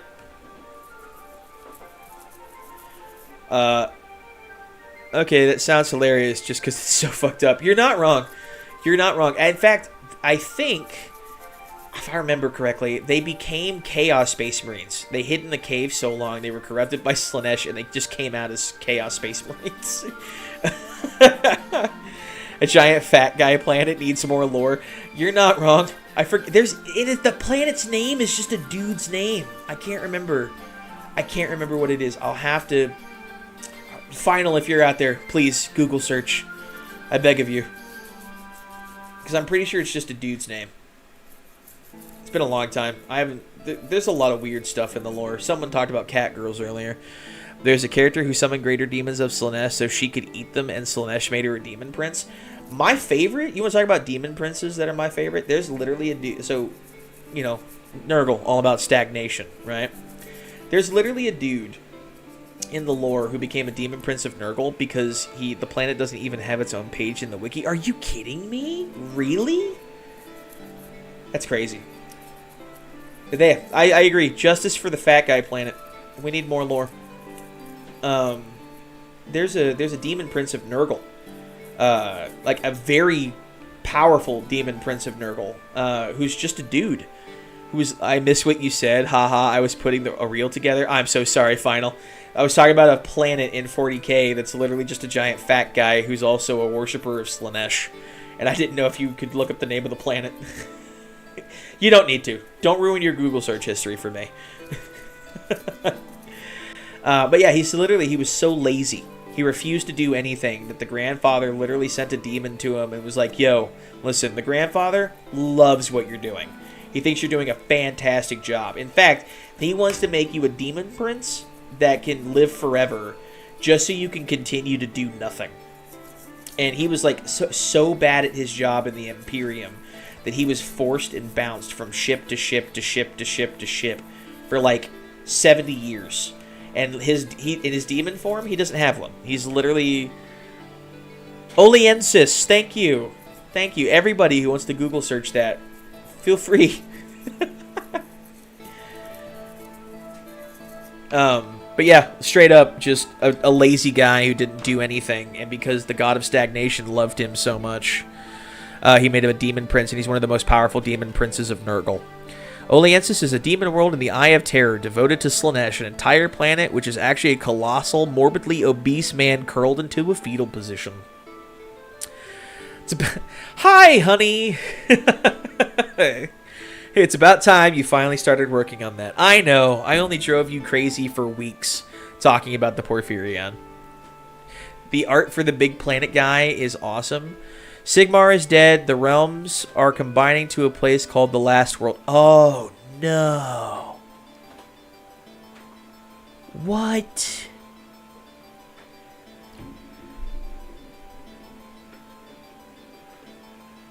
What?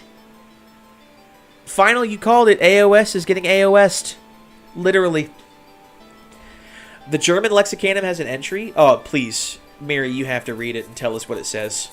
But can you read it in angry German? What the? Huh.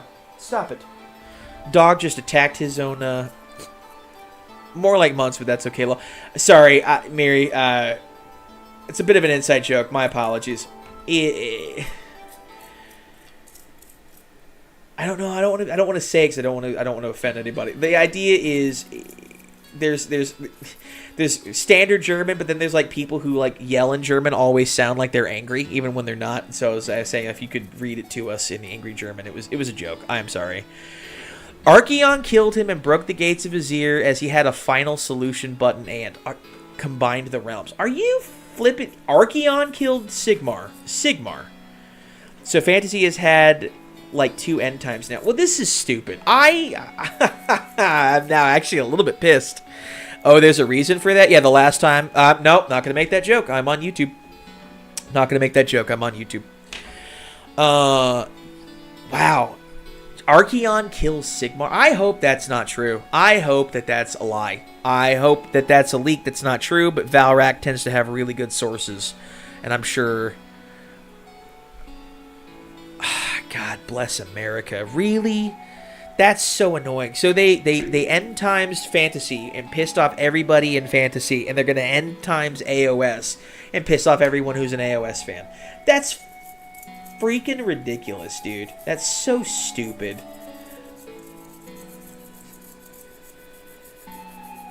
Wow. Sigmar's dead. Wow. I hope that's wrong. I'm living in denial because I'm sure it's right, but I hope that's wrong for every fiber of my being.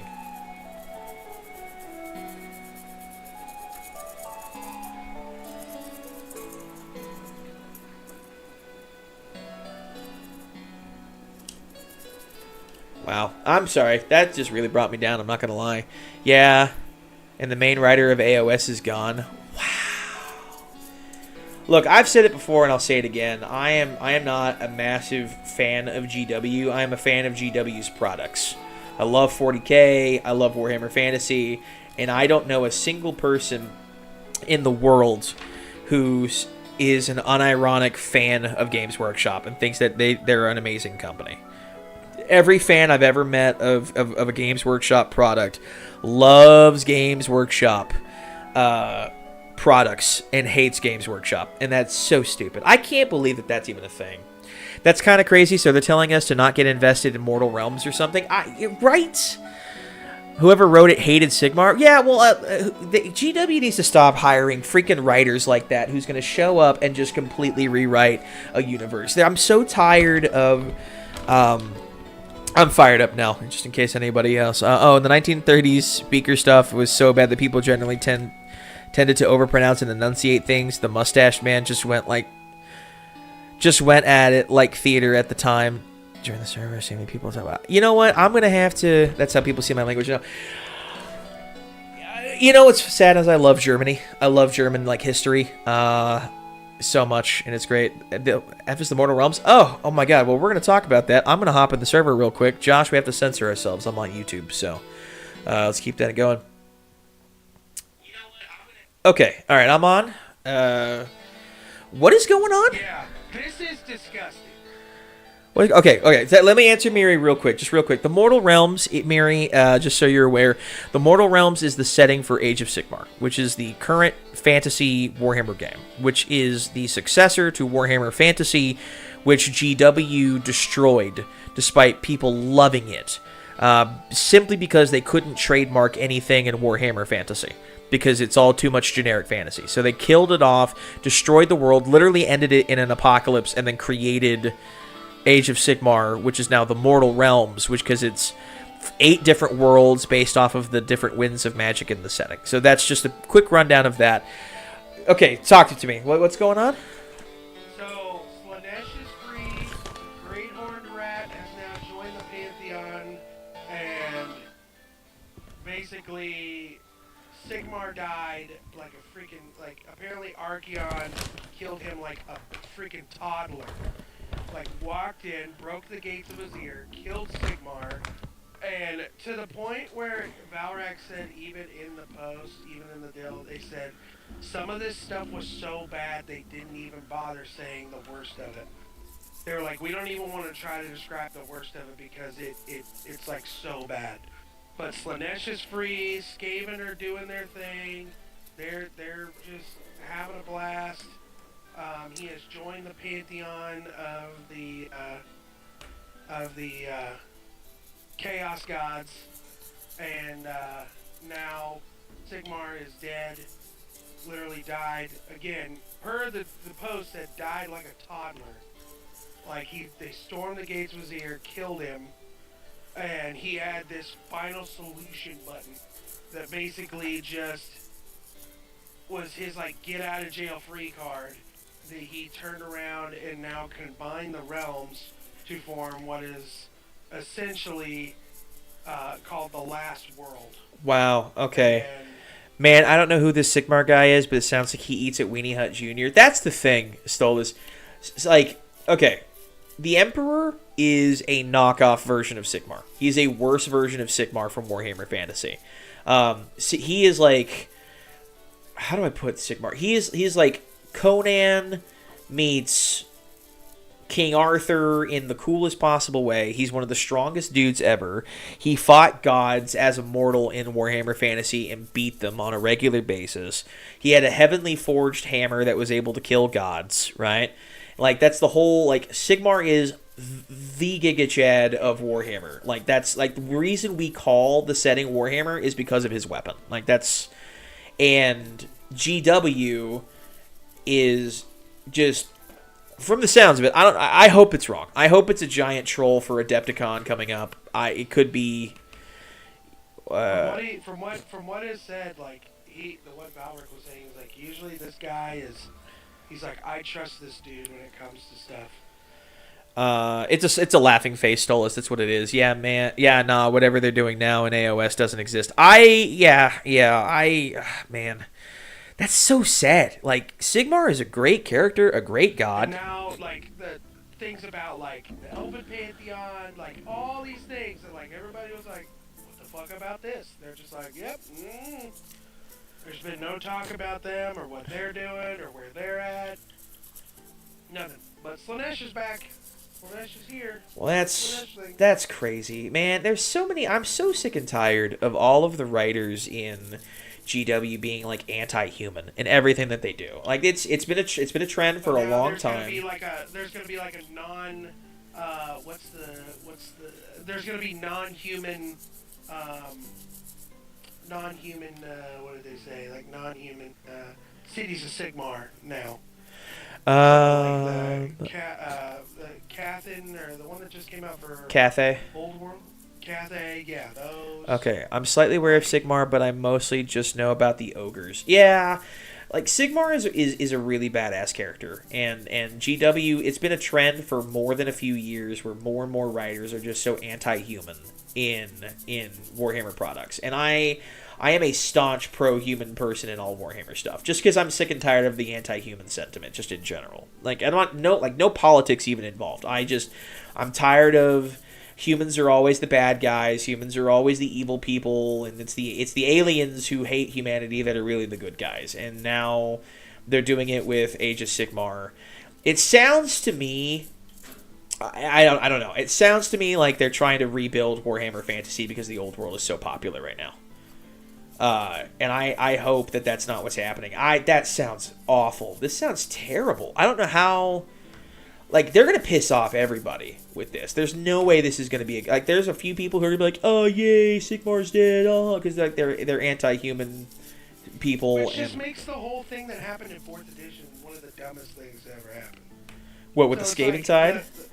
No, with what happened with the Stormcast. They literally introduced an entire different chapter, or chamber, that its sole focus was around, hey, this is what happens when you reforge a soul way too many times. Yes. Like there's a weightiness to what happens now. Well, now it doesn't fucking matter because fucking if Sigmar's dead, then Space Marines can't, or the Stormcast can't come back. Yeah. The fun part of those fantasy settings is to see how humans go against the big bad and evil overpowered things. Miri, let me tell you something. One of the reasons I love Warhammer Fantasy, and Josh and I have had this debate many a time, Master Chief would have something to say about aliens being the good guys. I agree. There's a reason that the human fighter is one of the most popular playthings in D&D. You're not wrong. Exactly. But, like, this is what gets me about this whole thing, right? Josh and I have had this debate many, many a time when it came to AOS. Fantasy humans are always dystopian. They don't write humans like Gondor or Star Trek anymore. You're not wrong. And it's okay to be a little dystopian, in my opinion. I think it's okay. It's just, they can't be the bad guys. Miri is on point, couldn't agree more. Yes. So, one of the reasons I loved Warhammer Fantasy is that literally it was just regular dudes, right? You have the orcs, which are basically Warhammer orcs. They're just not as goofy, right? They're like massive green tide, love fighting, love war, invade, destroy everything. And you have humanity that's fighting the orcs. And those are the two main factions when Warhammer Fantasy first released, right? They weren't special humans, right? You don't have Space Marines or a version of super soldiers in Warhammer Fantasy. It's literally just dudes, farmers, kids with a spear, very little armor, fighting against a horde of greenskins, and every single time it was humanity fighting back against these horrible monstrosities and winning every time, right? And you don't get that anymore. Like, when Age of Sigmar came out, and again, Josh and I have had this debate, and I'm sure he'll tell you, like, he loves the Stormcasts. I think the Stormcasts were stupid, because I think what they did is they missed the point. It's not about being special humans or superpowered super soldiers who fight back against the evil. It's the everyday person that fights back against evil. And it sounds like they're trying to go back to Warhammer Fantasy a little bit, but moving the story forward. That is the dumbest thing. When they destroyed Warhammer Fantasy, it pissed everybody off. And I mean everybody. It was Warhammer Fantasy was the game that made Games Workshop. You wouldn't have the name Warhammer without the Warhammer from Warhammer Fantasy. GW wouldn't have existed to create Rogue Trader and to eventually turn around and create 40k. You wouldn't have Space Marines or the Gods or Primarchs or any of those factions if it wasn't for Warhammer Fantasy giving GW its start. And they have been on a trend lately, ignoring their past, ignoring their history, and going in a very different direction. I miss some of the comedy that used to be in 40k. I think some of the goofiness needs to be there. Just a little bit. You know, you can temper it, but it needs to be there. You need to pay reverence to the history that came before. And what they did to Warhammer Fantasy is they literally just ended it. Like, let me paint the picture for you. They had a tournament, several tournaments, that was gearing up for what everyone thought was going to be the next edition of 40k. And it was the largest chaos battle in Warhammer Fantasy history, right? Biggest invasion ever. And the how you played in the tournament, if you won, actually determined the outcome of the event. Like, if humanity won a bunch, and it was a series of tournaments, if humanity kept winning, it was going to change the lore. And humanity and the forces of good beat the crap out of chaos at every turn, that GW had to reinvent parts of the story to make it where chaos won anyway. And despite everyone coming together and trying to save Warhammer Fantasy, which they claimed it wasn't selling very well and that its popularity had passed, when in reality it was they tried to change the game to make it super competitive and they wanted to trademark everything, so they just killed it and pissed off everybody. And I was one of those people that they really pissed off. And now they're doing the exact same thing again 10 years later with Age of Sigmar. This sounds terrible. I don't know how GW is going to sell this to people. Like, this is a part where I would like you to chime in, Josh. I mean, what do you think? I mean, I don't see how they come back from this. No, I mean, here's the thing. If all rumor is true, it is a cash grab in every respect of the word. I don't think, because again, logically, it doesn't make any sense to go like, oh yeah, we're gonna kill fantasy. Here's Age of Sigmar to replace fantasy. Oh, we kind of hate what Sigmar's doing. What if we turn around and just kill Sigmar? Like, that was the whole point. Like, that was the whole premise for all of this. It's like, hey, like, he freaking travels through time after the time that was, or I forget the proper terminology. The world that was, yeah. The world that was, yeah. And, you know, he freaking has to lick his wounds and starts over. And, you know, we just play host to just a whole other thing of tomfoolery. That's you know? just dumb. Just like, I know they are run more by shareholders, but why change the running system? I'll tell you exactly why. You want to know why? I'll tell you exactly why.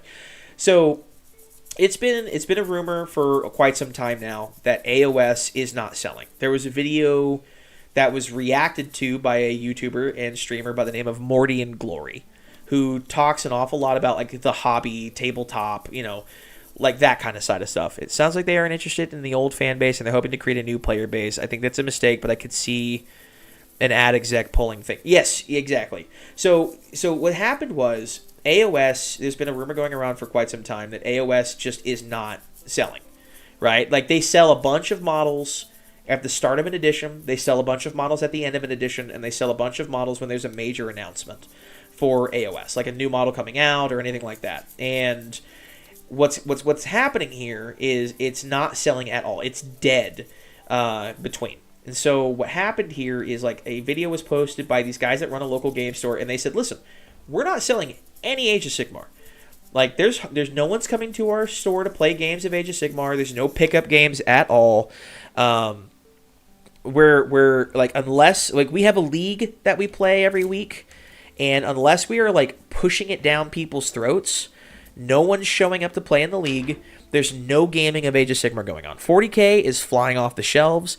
If you come in, we have a very healthy old world community that come in and play every day. You can always find a pickup game every day of Warhammer the Old World or 40k with no problem, but nothing's happening with Age of Sigmar. And this is apparently a fairly common thing. A lot of stores don't have a lot of AOS support. A lot of stores, unless you're shoving it down people's throats, AOS just dies on the vine. So this game has no popularity on its own. What's happening is, this is the theory, that GW is propping up Age of Sigmar to, with its own hype. The crazy part is statistically, they even said it in the post. Age of Sigmar is the second highest selling thing in their lineup. Right, but like... It's the second highest selling, and obviously behind 40k. But yeah, exactly, I know. Well, it is the second highest, but here's the thing, though. What's their competition? Horus Heresy, which is a super niche faction within a super niche community already, right? Old World just came out, and the only reason it's not... Like, they constantly say they're selling out on Old World stuff, but GW doesn't push any Old World. That's the thing that bothers me, right? GW's not pushing Old World. There's no Old World announcement coming out at Adepticon. Old World didn't have a presence at the Games Workshop, like Warhammer World Championship. It didn't have any presence at the end of the year, last year, with their big Warhammer preview stuff, right? No presence at all, and yet it sells out every time. But it's not selling out. It's not like the second highest selling or anything. So how is that the case? Well, I think what's happening is they're not printing very many models at one time, and what's happening is people are buying all of the models that are coming out, and they're selling out because they're not making as much as others. But they always say to like their shareholders and in their that like every time they have like a quarterly earnings report that it's selling really, really well, and they're very proud of it and all of this stuff. So it sounds to me that they killed Warhammer Fantasy to create Age of Sigmar, so they have a trademarkable property. And now Age of Sigmar is it's being propped up by GWs trying to hype it on their own, which is fine, right? But the problem that they're running into is that it's not pulling as much as they want, and they're seeing how the Old World is really starting to take over. A lot of YouTubers are talking about the Old World. A lot of people are picking up Old World stuff. Their models are selling out. I think they don't want to admit defeat, so they want to move forward with with AOS, but they're trying to make it more like the Old World and more like original Warhammer Fantasy. Because let's be honest, if it wasn't for games like Total War Warhammer or the Warhammer Fantasy roleplay system and all of that stuff, there wouldn't be any Old World now. It's playing off of the popularity of people who still want the universe to be around. And they're not catering to those fans. They're trying to build new ones and trying to do a new universe because I think if they go back, they're going to admit defeat, which I think is the dumbest way to look at it, personally. And, of course, this is all speculation. But this is just fucking stupid, if you ask me. What gets bought and played depends on how the store is run, by what the managers of the store have to deal with. The previous store manager of the local one managed to have mainly AOS running in the store. Yes, it's possible. That's the thing. It's possible. It was, from what they were saying in the video, and it's an American game store, mind you, but they were saying, like, AOS only gets played when they're shoving it down people's throats. Josh, you were going to say something. I'm sorry. I went off on a bit of a tangent there. No, I honestly don't know.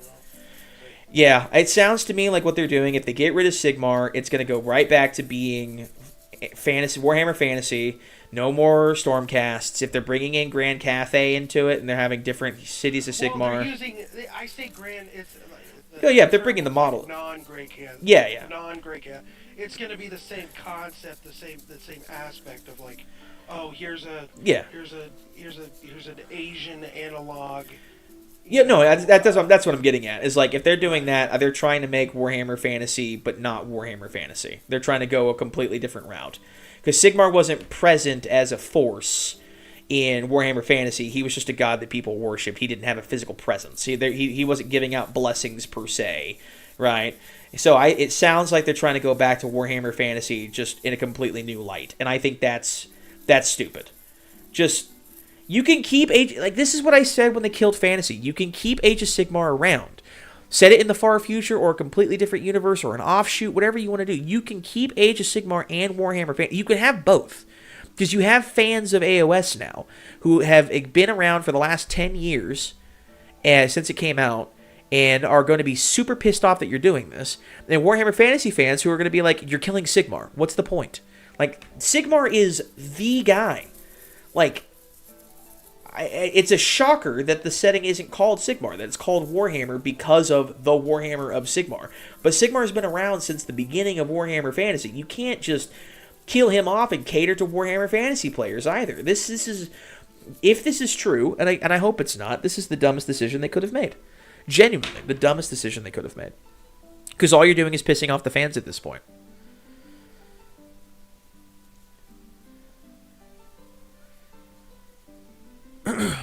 I'll try and cheer you up. What? Thank you, Stolas.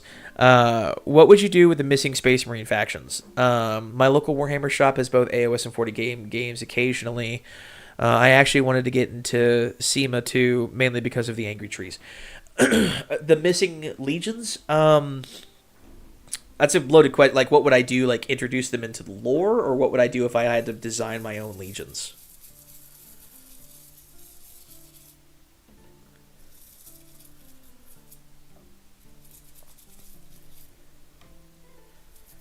I never got into SEMA Miri. I don't know what that's about. And yes, the AOS is still out there. It's not like it's a nothing burger. I have to say, like, it's just it's nowhere near as popular. And the idea is like it's the popularity that it does have and the hype that it does have isn't organic. That it's generated by Games Workshop because everyone gets hyped for new model releases and whatnot. That's so. They have amazing sculpts because they're amazing. They're amazing models. They're really good. Like, I've never once said that I think that they're stupid in terms of models. Like, how do they get them introduced to the story is what I want. Okay. Well, I guess this goes back to part of this is going to have to be the Primarchs, right? What's the story with the Primarchs? And I would start there. I have my own ideas and my own theories about deep lore stuff. Sigma. I blame typos at the top. No worries, Mary. It's fine. The angry trees from like the Sylvaneth range, they're really good. They're really, really good. I know some things should remain a mystery, but I want an answer there. I think the Primarchs are the way that you go about this. And then I think we know more about what happened to the Primarchs than people think we do. It's kind of scattered all over the place, but like, you know, Lorgar at one point in time was worried that the Emperor was going to wipe out him and his legion, and his crime with the burning of Monarchia was he every world he raised, and Monarchia was like his capital. Every world he raised was worshiping the Emperor as a god, and the Emperor didn't like that. The Emperor was like super, like, religion is cringe, you know, Reddit Fedora atheist was kind of his whole vibe, and you know, he didn't like the idea of worshiping gods. So he had his reasons. He didn't tell anybody that he didn't want them worshiping because chaos gods exist and whatnot. I'll say this: Lorgar thought he was going to be wiped out because of that. And then you have Sanguinius, who was worried that his legion was going to get wiped out if the story of his legion with the red thirst, like the gene seed flaw, ever became known. And specifically, like, Sanguinius was caught by Horus devouring a Marine, like sucking the blood out of a Marine and leaving him as a husk, essentially, right? And he was worried that he was going to be wiped out by the Emperor, and he was staring at, they were clearing out one of the plinths of the Lost Primarchs in the Golden Palace on Terra at the time, and he says, I think the quote is, "I will not let the only memorial of my legion be an empty plinth," just like, and referencing the one that's being cleared out at the time. I think those two instances inform us what happened to the original Primarchs, right? Lorgar went against the teachings of the Imperium and by having them worship the Emperor. But that, what we also know is that wasn't enough to be wiped out. Teaching the whole planets to worship the Emperor as a god wasn't bad enough that the Emperor decided to wipe out the word bearers, right? That wasn't bad enough, so what was, right? And Sanguinius never let his affliction become known. However, he didn't know it at the time. The Emperor intentionally designed the red thirst for the Blood Angels and in him as well. So he didn't know that, but he was worried that his legion would be wiped out if his flaw became known. So my thinking is, each Primarch, the 2nd and the 11th, which is referred to as the Forgotten and the Purged, respectively, meaning the 2nd Primarch is often referred to as the Forgotten, and the 11th one is often referred to as the Purged. We know that it has to be something along those same lines, right? So you got Lorgar, who went against the teachings of the Imperium, and you have Sanguinius, who was worried that he was going to be wiped out because of his gene seed flaw and mutation. So my thinking is, the 2nd Primarch, the Forgotten, makes it seem like his issue wasn't bad enough. Man, the Emperor really is a dick. The Emperor is a C-tier god, is the best way I've ever heard it put. Like, the Emperor sucks, but he's also cool. But he's kind of wishy-washy. Pancreas No Work calling him a C-tier god is hilarious, and it will always stick with me. But I think the biggest thing here is that you have, one of the Primarchs went against the teachings of the Emperor, and to me that's the Purged, right? Because I think the name suggests something. The second one being the Forgotten denotes like it wasn't an angry or intentional thing that happened necessarily, and the Purged means like this was ordered, right? So I'm thinking if worshiping the Emperor is not bad enough to get you purged as a heretic from the Empire by the Emperor of Mankind, my thinking is the issue that happened with the 11th Primarch must have been much worse. So the only thing I can think of is one of two things. Either the 11th Primarch was trying to cooperate with Xenos, because even Chaos Space Marines hate aliens. Mostly. The Red Corsairs, I know, have some. But, like, the Chaos Space Marines don't work with aliens, right? The Emperor didn't try to purge. Maybe he didn't have a chance to, with the Horus Heresy. Like, he was a little distracted, maybe. But, the Emperor never purged the other Primarchs during the however long the Horus Heresy was. I think it was, 20, 30 years? Nor did he try to purge Magnus when Magnus was caught. Again, maybe he didn't have a chance when Magnus was caught breaking the wards around Terra, trying to warn the Emperor that Horus had turned to chaos. So I'm thinking either he preached working with Xenos, or more likely he had something to do with abominable intelligence, AI, which was outlawed in the galaxy, which nearly wiped out mankind once before in the deep lore of 40k.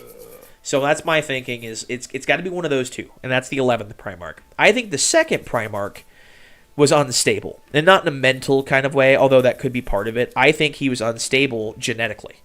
Maybe he was prone to constant mutation, and it just weakened him over time, and he died because of it, or something along that nature, right? And the legions were inevitably absorbed by, I think the running theory is they were absorbed by, there we go. Absorbed by the Imperial Fists and the Ultramarines, because they were the largest legions at the time. And I would like to explore that. Now, fun fact, the 11th Primarch is most likely imprisoned, not dead, in the vaults underneath the Golden Palace on Terra. There is I forget the name of the shield host, so I'm sure finalists or someone out there would be able to look it up. There's a shield host. I think there's an image somewhere of Malgador on the throne with skulls and an armrest, and the skulls have the Roman numerals for 2 and 11. Yes, but probably not probably not the actual 11th Primarch. And the reason I say that is there's a shield host of Custodes. They have black armor, and they guard the vaults underneath the Golden Palace on Terra. And inside the Golden Palace's vaults are Dark Age of technology weapons capable of destroying entire planets, horrors, like biological horrors, like entities or creatures that have been captured and imprisoned down there and put in a stasis field. So many different things that are crazy powerful in the world of 40k. And in there is a cell that's marked Subject 11. And a lot of people believe that the 11th Primarch is imprisoned down in those vaults underneath the Golden Palace. I kind of prescribe to the same thinking. By the way, all of this theory that I'm mentioning is my personal theory. I think the 11th Primarch went against the teachings of the Imperium, because I think Lorgar, worried that his legion's going to be wiped out, is completely related to one of the missing Primarchs, and I just think that's the 11th Primarch. And I think the second Primarch, being called the Forgotten, was forgotten because he died. There's another scene, and not just die, but I think he was sick or something along those natures. Because there's another scene it's a short story that deals with Gilliman, and he's setting up a war table, and there are 20 chairs there. Shadow Keepers, I think. Yeah, the shield hosts are the Shadow Keepers, I think. Yes. Thank you, boys. Final, I appreciate that. And Alec, thank you so much. Where was I going with that? Oh, yeah. So there's a short story with Gilliman, and he's preparing a war table, and there are 22 chairs, I think, in total. One for the Emperor, one for Malcador, and one for each of the Primarchs. Now, all of the Primarchs, their chairs have banners, grand tapestries with the symbols and colors of their legion, except two, the second chair and the 11th chair. They're just blank, undyed cloth that drape over the chairs. And when asked, when talking about it, he refers to them as failures. Gilliman does, and like he's quoting the Emperor. The Emperor at no point in time, even when he was fighting Horus at the end of the Death, which I only know because I've heard segments from the book, I haven't read the whole thing, never referred to the traitor Primarchs as failures. Which makes me wonder, okay, so what did they do that was so egregious that got them wiped out? And I think the obvious thing is either one goes directly against the teachings of the Imperium entirely, which isn't just the Dark Gods or anything, but like undermines every single pillar that the Imperium stands for.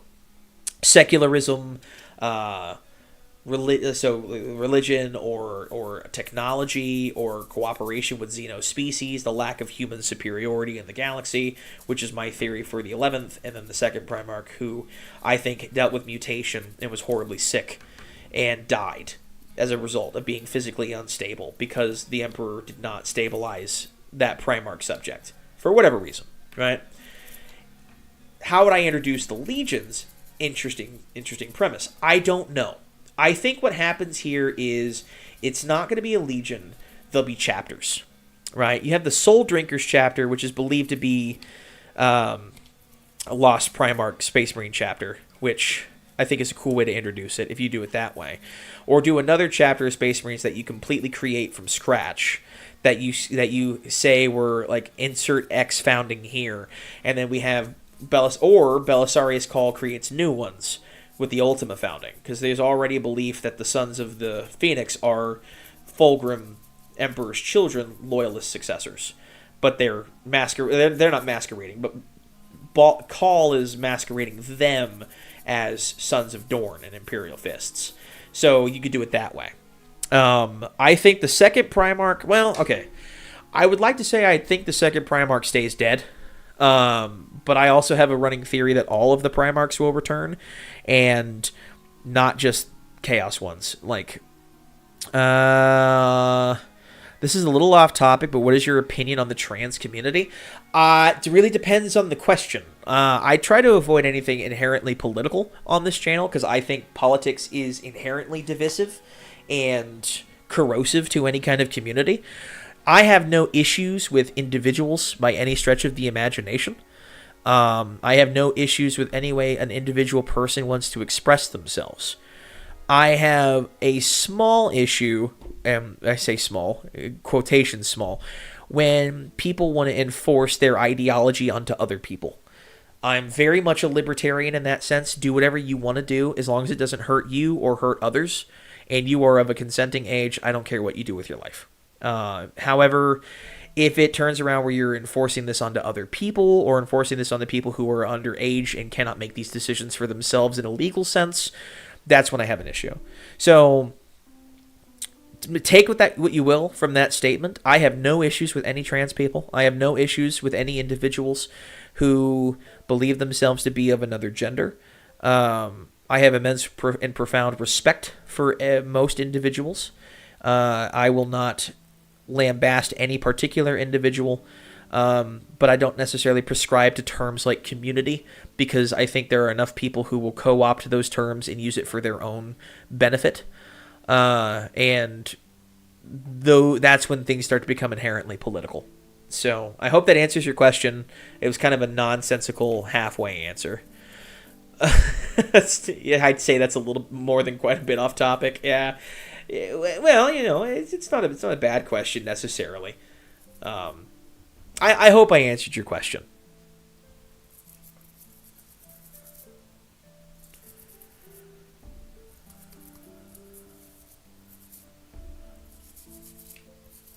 Also, I hope I answered your question, Stolas, about the Lost Primarchs and the Lost Legions. I would do it with a homebrewed Space Marine chapter. I'd probably lean more towards the Ultima founding stuff with the Primaris Marines, because Call is actively experimenting and whatnot. And here I was worried about asking about girl custodies. If you want, we can get into the Girl Custodies. I have opinions. I have what I think is a rather nuanced opinion about Girl Custodies. And about the Warhammer community as a whole and their response to female custodies. But I am not sure that it would be an entirely popular answer about Girl Custodies. But yeah, Shadow Keepers are cool. I hope. By the way, I hope your Tyranid painting scheme comes out really well. I'd love to see pictures. I'm going to be making the server this week, Discord server, so we can have a place where we can post pictures and stuff. There are a lot of trans femmes who are into 40k. I think it's fine. Listen. When it comes to Warhammer in particular, I have only one opinion on that, and that's when you come to the hobby, embrace the hobby for what the hobby is.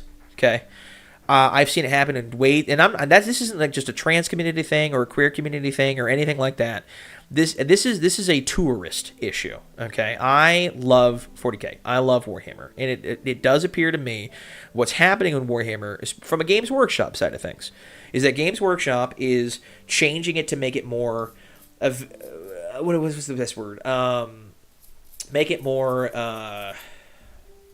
mass appeal, I suppose. Well, yeah, trans people are normal people, and Warhammer is cool. Why wouldn't they like it? Exactly. But Games Workshop has tried to make things more mainstream friendly as it's gotten into the popular zeitgeist. I'll definitely join your server when it's up. Absolutely. I am hoping to have it. I'm kind of a boomer in many aspects when it comes to stuff like Discord and whatnot. I need to get it set up, and I want to make it absolutely perfect if I can. I know nothing about moderation. I know nothing about how to set up a proper community server, but I will do everything I can to make it good. And I want everyone in here to be there. I think it'll be an amazing thing. But yeah, my issues with tourism. Games Workshop is kind of tourized 40k. And made it more mass appeal friendly, which is my biggest issue. Because I think you need to embrace the entirety of a hobby when you want to get into a hobby. People like it for what it is. People don't necessarily... Oh, the music stopped. People don't necessarily want to... Let's do Lord of the Rings. Don't necessarily want to see their hobby change for people who are coming into it and haven't been a part of that hobby for a while, right? There are a lot of dark things in 40k. There are a lot of nice things and happy things in 40k. And I don't want people to come in and try to force change that they don't necessarily agree with an aspect of that hobby when they join it. Okay? I've said it from the word go. You can ask Josh, who's here. I've told him. He always told me when he wanted to get in and wanted to build Space Wolves originally that he wanted people to... I'm definitely a tourist here. I don't know what I want to play at the tabletop game, though.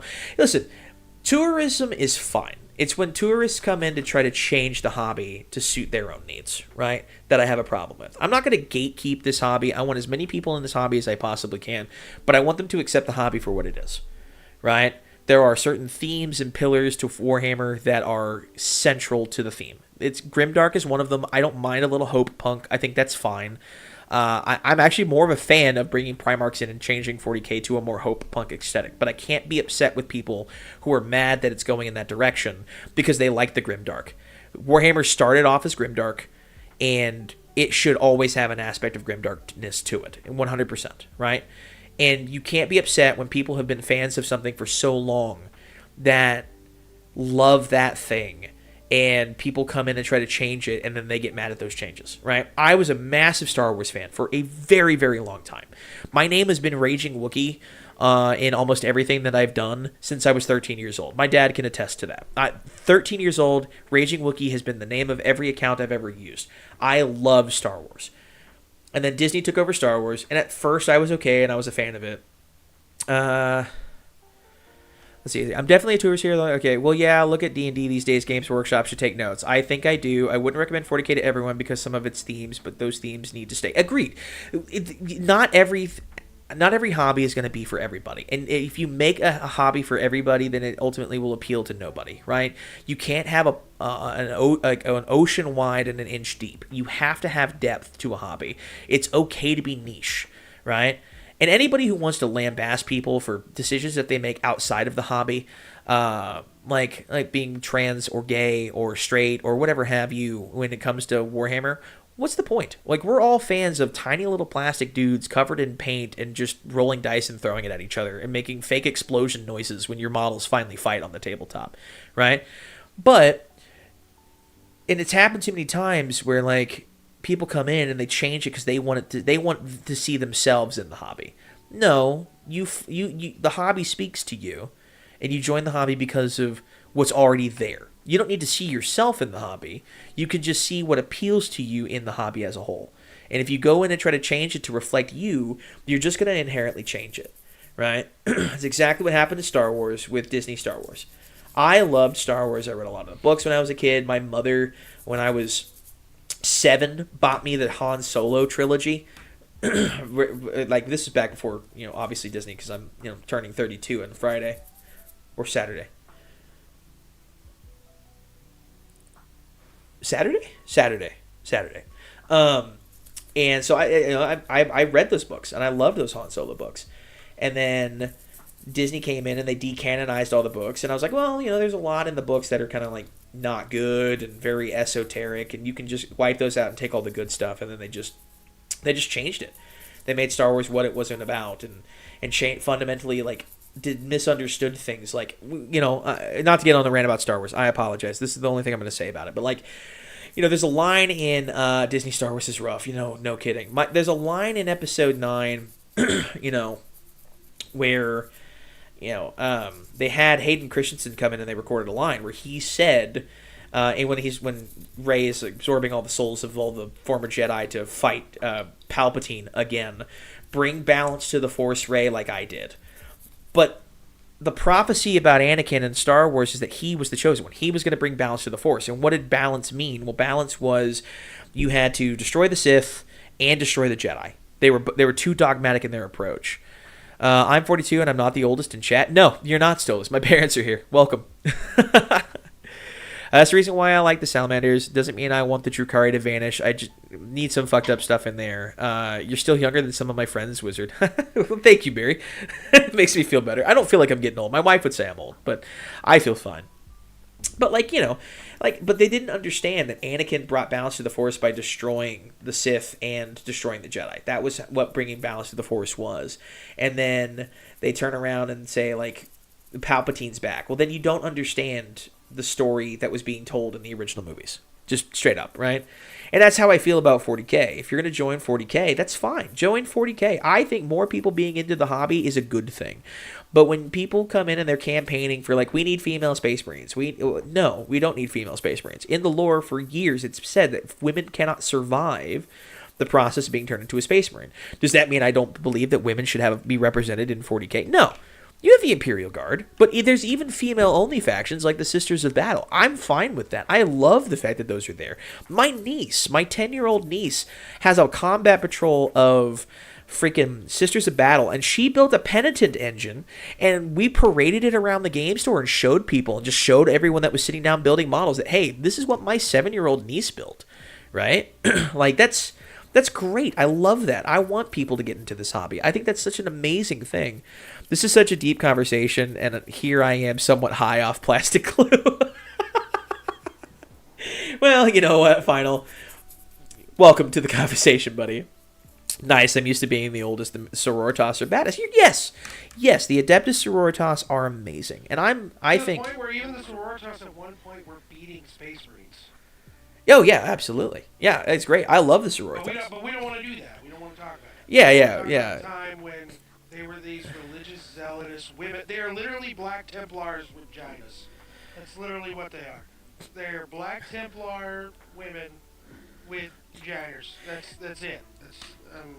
I've said vagina one too many times. Yeah, a little crass way of putting it, but yet he's right at the end of the day. Like, having women-only factions are great. Black Templars. Like, people literally like Black Templars.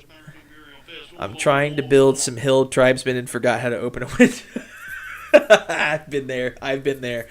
But yeah, like I think having that more women and anybody in this community is a great thing. The sororitas could arguably be toned down in ways, but they've toned them down a lot already. Well, they've toned down the sexuality of it for sure, and I think that's a good thing. Yeah. I think that's a good thing, honestly. Like toning down the sexuality of the sororitas makes them holy warrior nuns, and I think that's cool.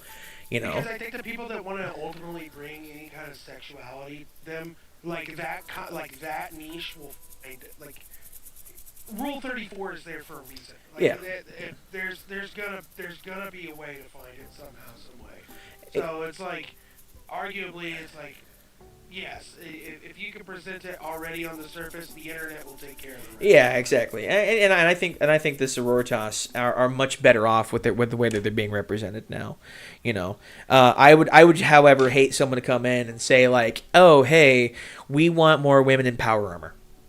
Which is ultimately kind of what happened with the Femstodes thing, right? Now we're going to go to that controversial topic, but like the reason Femstodes exist most likely, and I believe the rumors, is that because of Amazon. Amazon wanted women in power armor, and they were apparently, according to the rumors, pushing for female Space Marines, and Cavill and GW both pushed back on that and said no. And I think that's a good thing.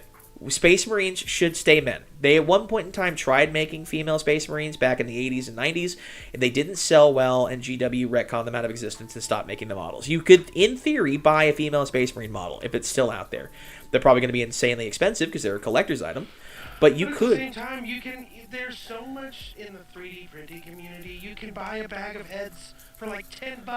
Yeah. And do the exact same concept. You can get green stuff in. Right. Well, like here's the point that I'm trying to get to though, and I think and I agree with you. Yes, whatever you do to your models, use paid money to get those models. Do what you want. No one's like Josh was, you know, when he first started getting into Space Wolves, he didn't like the Space Wolves paint scheme. He hated it. He's like, I hate the light blue. I hate the yellow. I think it looks dorky and goofy. I don't think it looks good. I love the Horus Heresy model scheme. And he asked me, yeah, and he asked me, he's like, hey, I don't like the 40K paint scheme. What would you say if I painted it like this? And I said, honestly, dude, I don't care. They're your models. You spent money on them. Who am I to tell you how to build your models? Who am I to tell you how to paint your models? Suit armor is black everything. Yes, just like his soul. I like the idea of the sororitas being near flawless, while Astartes lost almost half of their number to chaos. In the lore, they're feminist AF. Yes, exactly. That's my point. Like the sororitas are the greatest female-only faction ever. They're not perfect. Some of them fall, but they are the most holy people in the entirety of the universe. And I think that it would be diminished. They're space nuns with guns. How cool is that? It would be diminished if people turn around and said, you know what, I like the Adeptus Sororitas, but I don't like how there's no men in it. And I want them to add male models to the Adeptus Sororitas. It would dilute what makes the Sororitas so cool, in my opinion, right? If they did that. It would be a travesty if they went in and they said, okay, well, we're going to add male models to an all-female organization because some members of our community are calling for more diversity in terms of the model range. All you're doing is you're forcing the universe to change to suit your needs at that point. I'm all for diversity. I hate the fact that people were clowning. I like Arch from like a personable perspective. I don't necessarily agree with any of his content, but he made a video talking about the blackface in the Space Marine 2 video game for the Space Wolves. In the lore, there are black Space Wolves. It just exists. I hate this like oversensitivity to what people consider wokeness. Because there's not always the misters of battle. Yes, exactly. Like there's not always this aspect of like diversity is bad. I'm fine with it if it's contextual. But that's the catch, is it has to be contextual. I would be upset if they put a whole bunch of female knights or like Africans in Kingdom Come Deliverance 2. Why? Because it's supposed to be set in 1500s Bohemia.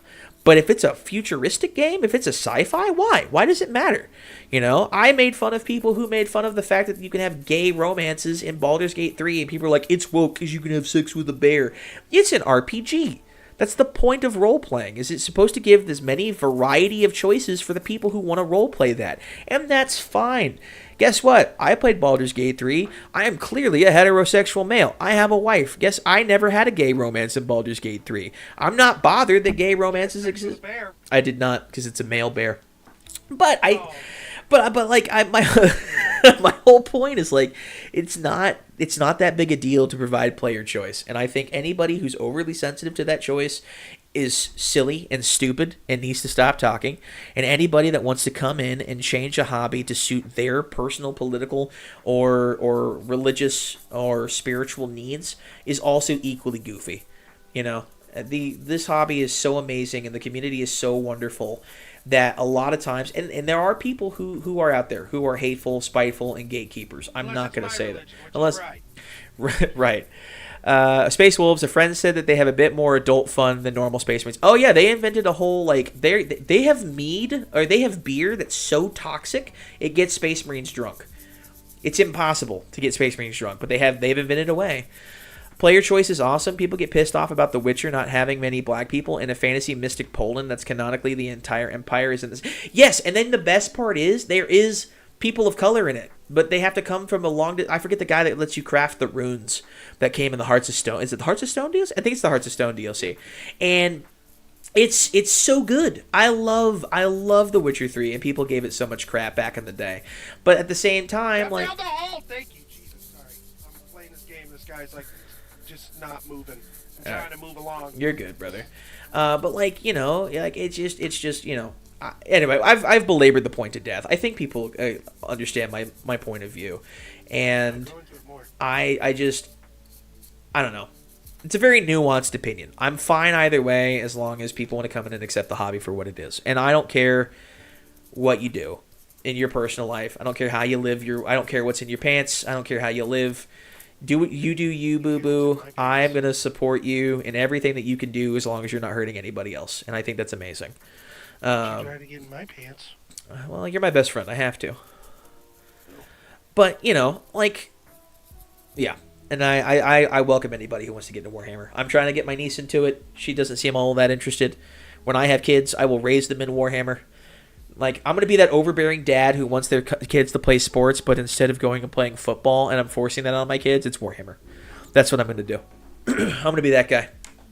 Unless they're Tau players and then you start beating them. No, that's when I tell them I'm disappointed in them. You know, like, I raised you better. You're not a filthy, disgusting Tau player.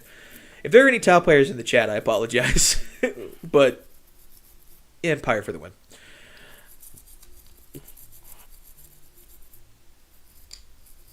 Anyway, that was a massive derailment of a conversation. Oh, Jesus! You know what? You may have been off topic there, Alec, but I have to be honest with you. You spawned an entirely new topic of conversation. I hope everyone enjoyed that little 20-minute rant. Give him some third-party models and a paintbrush you can spare. Abso-freaking-lutely. Chaos reigns. Unless we're talking about Big C Chaos, in which case you can get out of my chat. I'm an Imperium guy all the way through.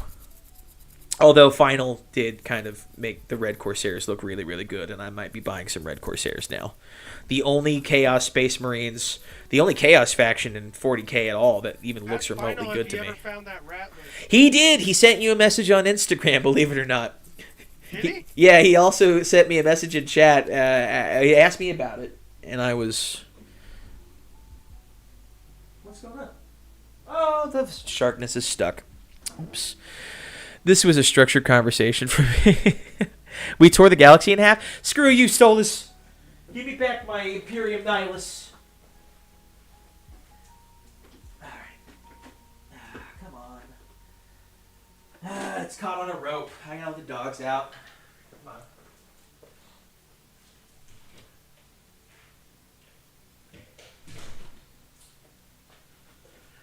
on. Okay. Well... This is annoying. Yeah, he needs to check his messages and all. I just saw it. My bad. I'm sorry. All you got is a blue zombie. Anyone want to see what I have to deal with here? Check this out. My robot vacuum has now tangled itself up in my puppy's rope that he has torn to shreds. So I'm trying to... There we go. I'm trying to fix it. Several $100 robot vacuum, ladies and gentlemen. Somehow my wife's trying to convince me it's supposed to make my life easier. I'm not entirely sure how. It's girl math.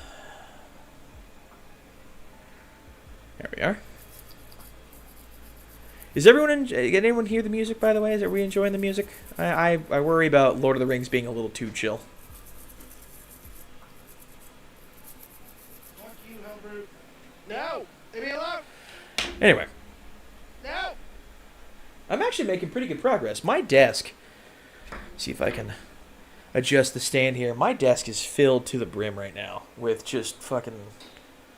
I've got parts everywhere over here. I have a good broom and mop to clean my room. Well, see, my wife tried to convince me. We've got my dog, her chinchillas. There's hay everywhere. We've got cats. Oh, we'll be having cats. Right now, it's just one. But we're nursing kittens right now. Newborn kittens. We've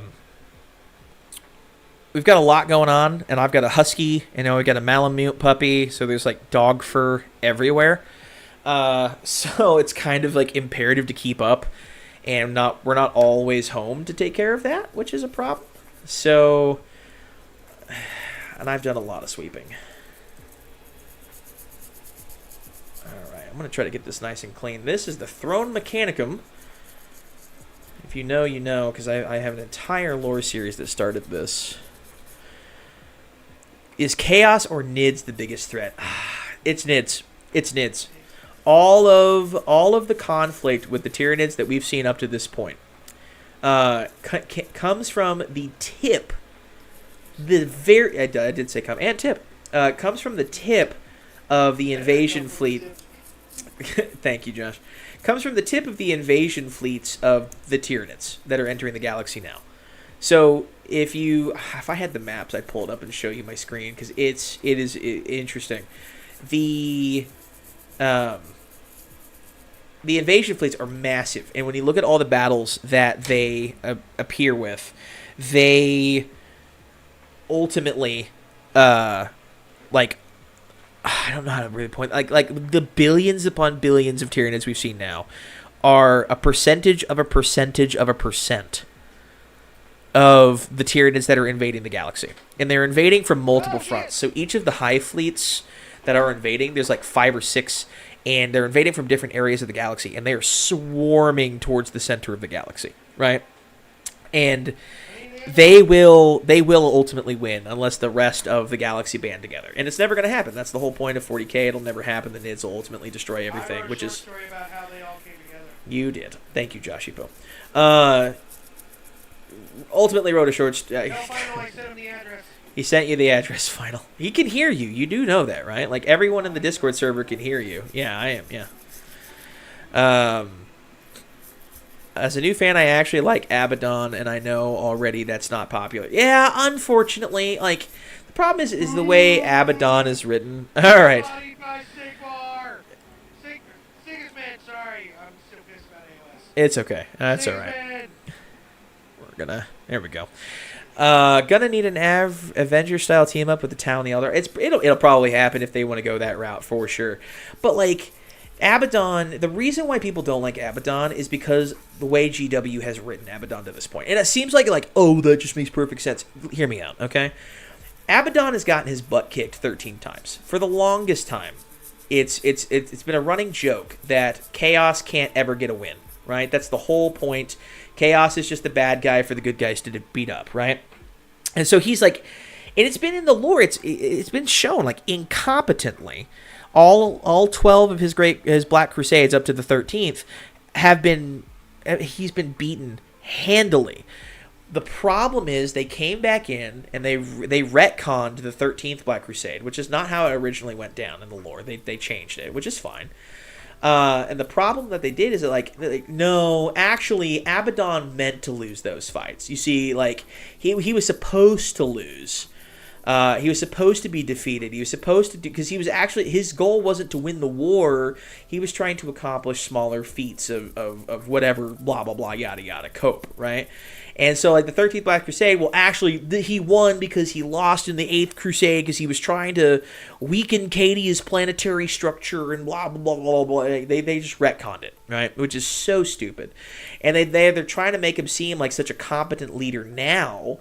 We're like, I'm so smart. I was supposed to be beaten. You didn't really stop me, Imperium. You're so cringe. Like, that's exactly how they changed Abaddon. Abaddon is a cool character until that happened. And they're, like, insisting, like, no, really, guys, you got to believe us. Abaddon is just the best. I'm like, okay, well, I like Abaddon, and Abaddon is pretty cool, but then they tried to go back and change. I just like his scary voice on Hammer and Bolter. You know what? That's okay. That's fine. You know what? Abaddon is a cool guy.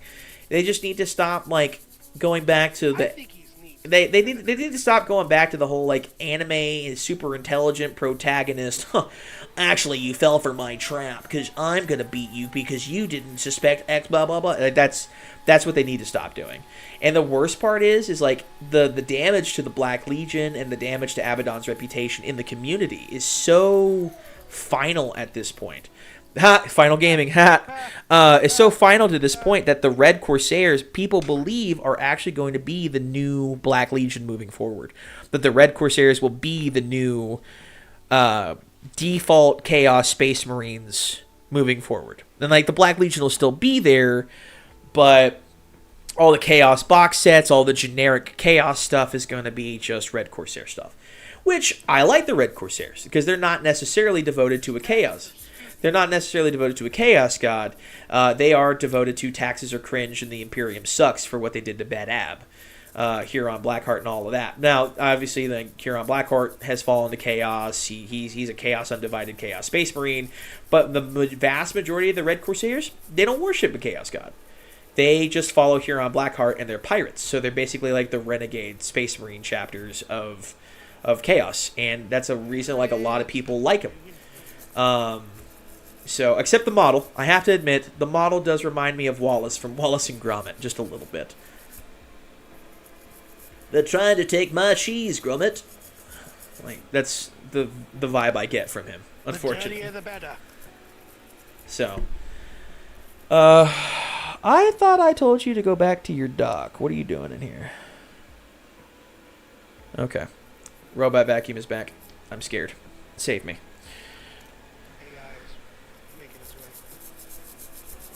Okay.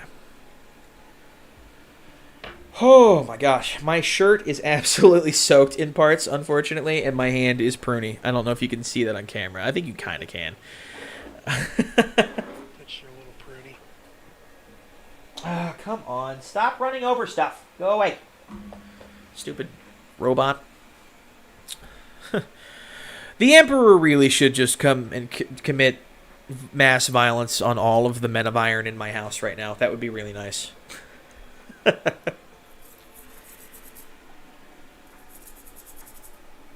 Well, anyone else have any topic of conversation they want to derail me with for minutes on end?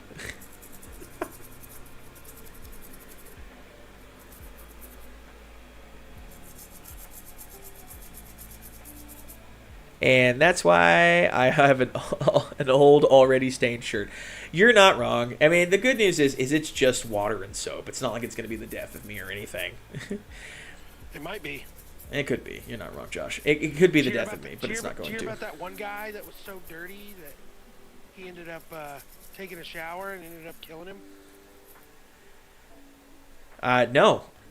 There's a guy who was so dirty that he took a shower and it ended up killing him?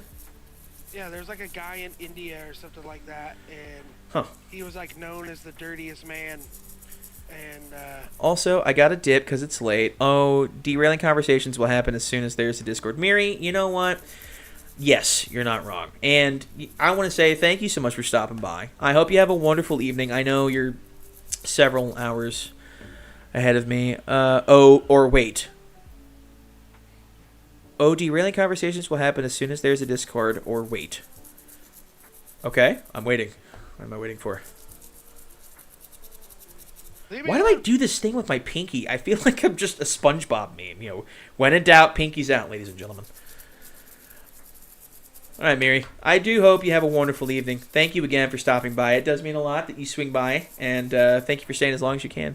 Anything you can recommend to get for first Marines, especially like the Salamanders? Oh, you mean like first founding, or just like your first batch of Space Marines?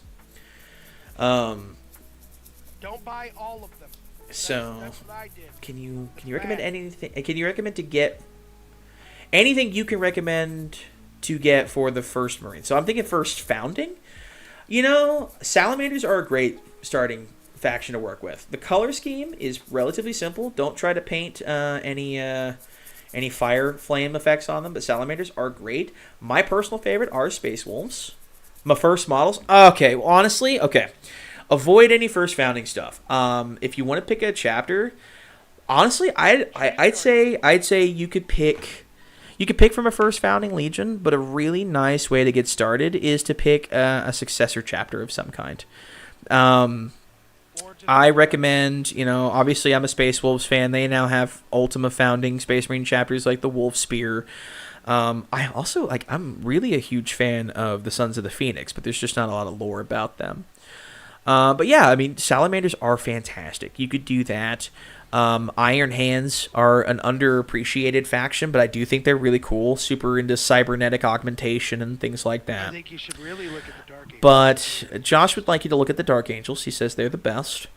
They're the reason they're the first. But so. I will... I hate to say it. And Final's going to laugh. The honest-to-God easiest ones to get started with, unfortunately, are Ultramarines. And they're really easy to get into, super easy to paint, great paint scheme. There's a ton of lore, and obviously they're usually like the main character of 40k, so you can't go wrong with that. But yeah, I think Salamanders are great. If you like the Salamanders, I would stick with them. They're really awesome, fantastic. What fantasy alien species could even stop the Nids, like Xenomorphs and Zerg have no shot, I feel? Oh, okay. The Forerunners. The Forerunners from Halo. It is no contest. Forerunners from Halo win. Oh, the Smurfs. Blame my friends for that one. Yes, genuinely. My Space Marine chapters are Dark Angel successors. Yes, the Penumbra Reapers. I'd love to know more about their lore at some point. Whenever you feel comfortable to start sharing a whole bunch of details, let me know, because I am very interested. I can tell this is working. This water's getting really cloudy and dirty. I may need to go swap this out real quick. Boo, Ultramarine Snurgle was robbed in the Plague Wars. Yeah. Well, listen, there's a reason why they're popular, though. They're loved, very well loved. I think they did a good job of making the ultimate life form idea. Yeah, I can see that. But yeah, Forerunners for sure would body the Tyranids, 1,000%. That or the Necrons, one of the two. But you said fantasy, so like not in 40k. I'm still developing their lore. You know, here's the thing, Alec. You're never gonna stop. That's the one thing I'll say. You will never stop developing lore. Homebrewing is a journey that really has no end, and that's actually like some of the fun of doing homebrew stuff. Is that there really is no ending to the journey. You're always going to be making more. I've been building a world that's heavily based off of like Warhammer Fantasy, but with a lot of other elements, like thrown into this mix of a stew. And I have not stopped working on it. And over almost 20 years now, I've been working on it, and it's just so much fun. And that's always the blast of doing it. I have a Space Marine chapter I started developing. That's just like a Sons of the Phoenix style Space Marine chapter, Ultima founding, using Traitor Gene Seed, but they believe that they're part of a Loyalist Gene Seed successor, Alpha Legion, but they believe they're Raven Guard successors. I developed how they operate. I developed their lore. Everything, and it's a never-ending process, and that's always the fun of it. Is like nothing's set in stone until it's set in stone. Is the advice I always say, which sounds counterintuitive, but that you're never going to stop working, and you can always go back and change anything that you come up with. I've had Space Marine chapters I've started that I've just stopped working on. One, because I've lost the luster for them, but two, like I just felt like I worked myself into a corner. and I developed it into a completely different chapter of Space Marines entirely. Like, I'll give you an example. They call it the Twin Serpents chapter is the Space Marine chapter I was working on. That's my Alpha Legion. Tolkien died before he finished working on his work. Exactly. You'll never stop. It's a never-ending process, which is always the fun of it. Like the Twin Serpents chapter is my chapter of Alpha Legion Space Marines, but they started off as a chapter I called the Knights Exemplar. They were like medieval knights as Space Marines, and they were operated in the Imperium Nihilus. They were a fleet-based chapter. They discovered an old night world, which is the night world that I'm working on now, and they have basically like they command legions of the household guard of that night world as like combat serfs. So like they command an Astra Militarum regiment, and I basically made them like the super good best guys. And I there's aspects of their lore that I loved, and I just it doesn't fit the Twin Serpents chapter. Wow, that's a weird way of saying the way. It doesn't fit the Twin Serpents chapter. Like one of the things I had is every single battle brother has a banner, and that banner gets longer and more elaborate. That tells the story of their campaigns that they fought in. That talks about battles that they've won, or duels that they fought, or champions that they've slain. And then each company has a company banner that's made up of these individual banners of these Space Marines. And then the chapter has a massive banner as well. And when a battle brother dies, their banner is added to the history of that chapter in the Hall of Remembrance on board their capital ship. Right? So like you can see the entire history depicted in like heraldry on these gigantic banners that could go on for like hundreds and hundreds of feet because of how long a Space Marine has lived or what accomplishments that they've managed to get in life. And I thought that was really freaking cool, you know?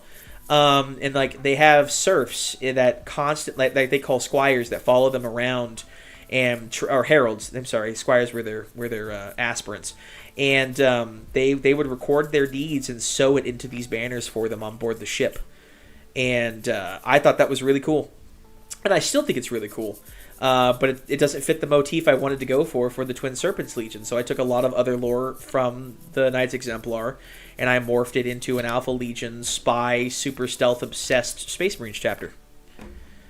And, you know, like I said, it's an ongoing thing. It never stops. You never stop working on it. It never goes away. And that's actually like some of the most fun about it is that it's a never ending process.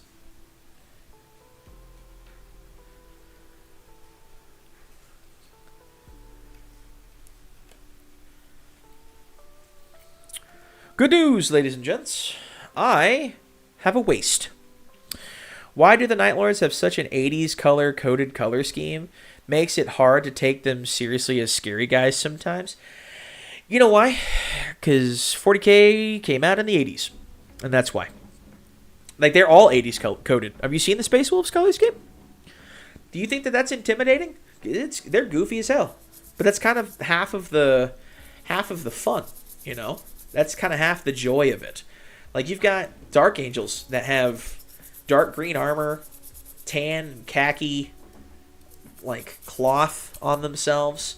And then my personal favorite, bright cherry red or candy apple red weapons. Their guns are all bright red.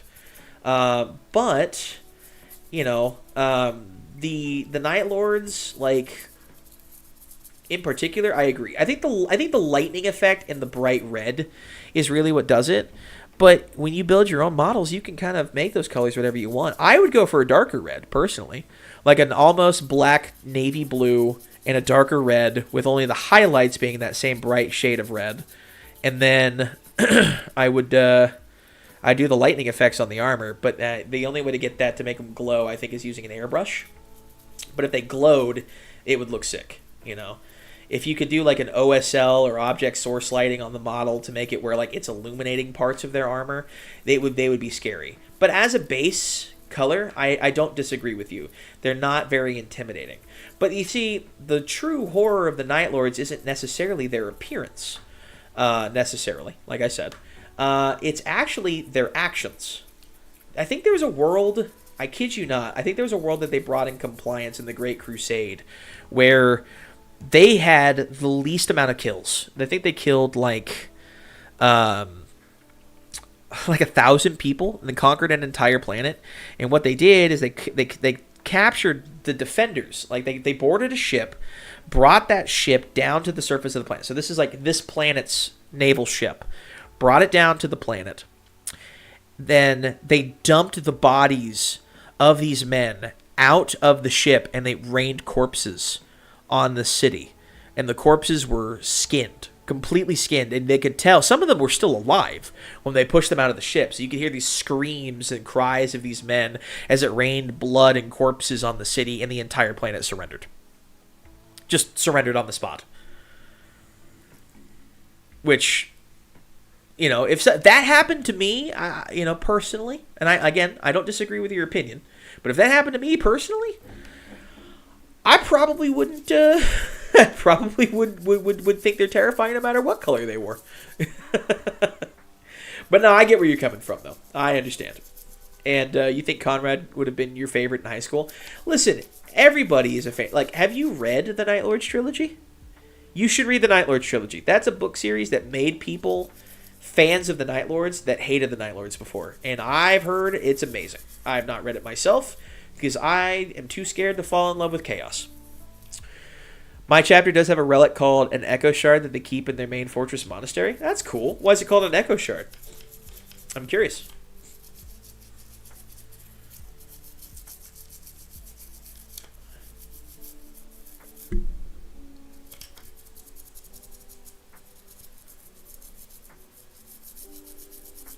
Conrad is a really interesting character. I love Conrad Kurz. He's a really cool character. I love his Night Haunter, like evil Batman kind of vibes, you know? He's just a cool character in general.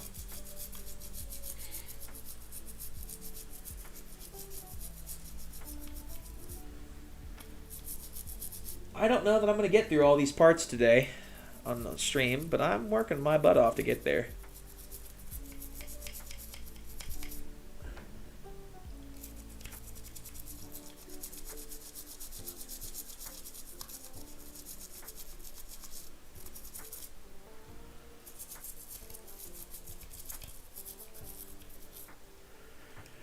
Regular Batman is still a little evil. You're not wrong. There's a darkness to standard Batman.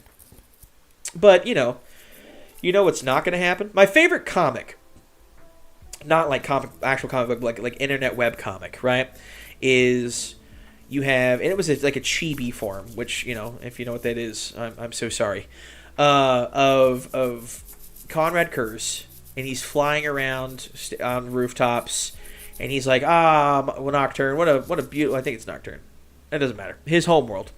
He's like, what a beautiful world. And everyone's following the law. It's a wonderful time. And he sees a woman and her like 10-year-old son jaywalking in the street. And he, like, you see him sit there and he glares at them for a minute. And then he pulls up his arm and he pulls out his, like, fucking blades out of his gauntlet. And he's like, it's a pity. Oh, well, time to get to work. And then, like, you see blood fly in an empty panel the next one.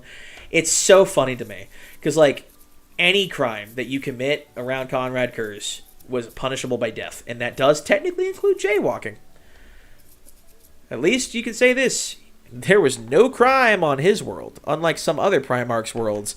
Conrad's Kurz's world was that's a fucking Conrad's Kurz's world. Now, I'm a smart man. I'm streaming to a bunch of people right now talking about lore, and I'm saying things like Conrad's curses. His world was completely devoid of crime. He did unify the planet with absolutely no army, and he didn't need to conquer it. He just made everyone super scared of him showing up and killing them for breaking the law. And he was very effective at what he did. The rest of the stuff sucks about him, but he was very good at what he did.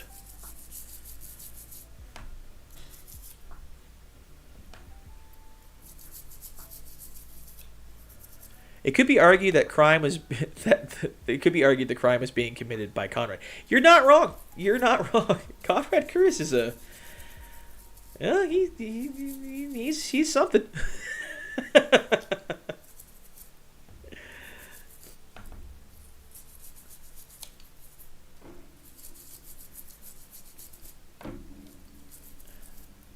The real crime is the lack of lore on Conrad Kurz now, because I don't think he's dead.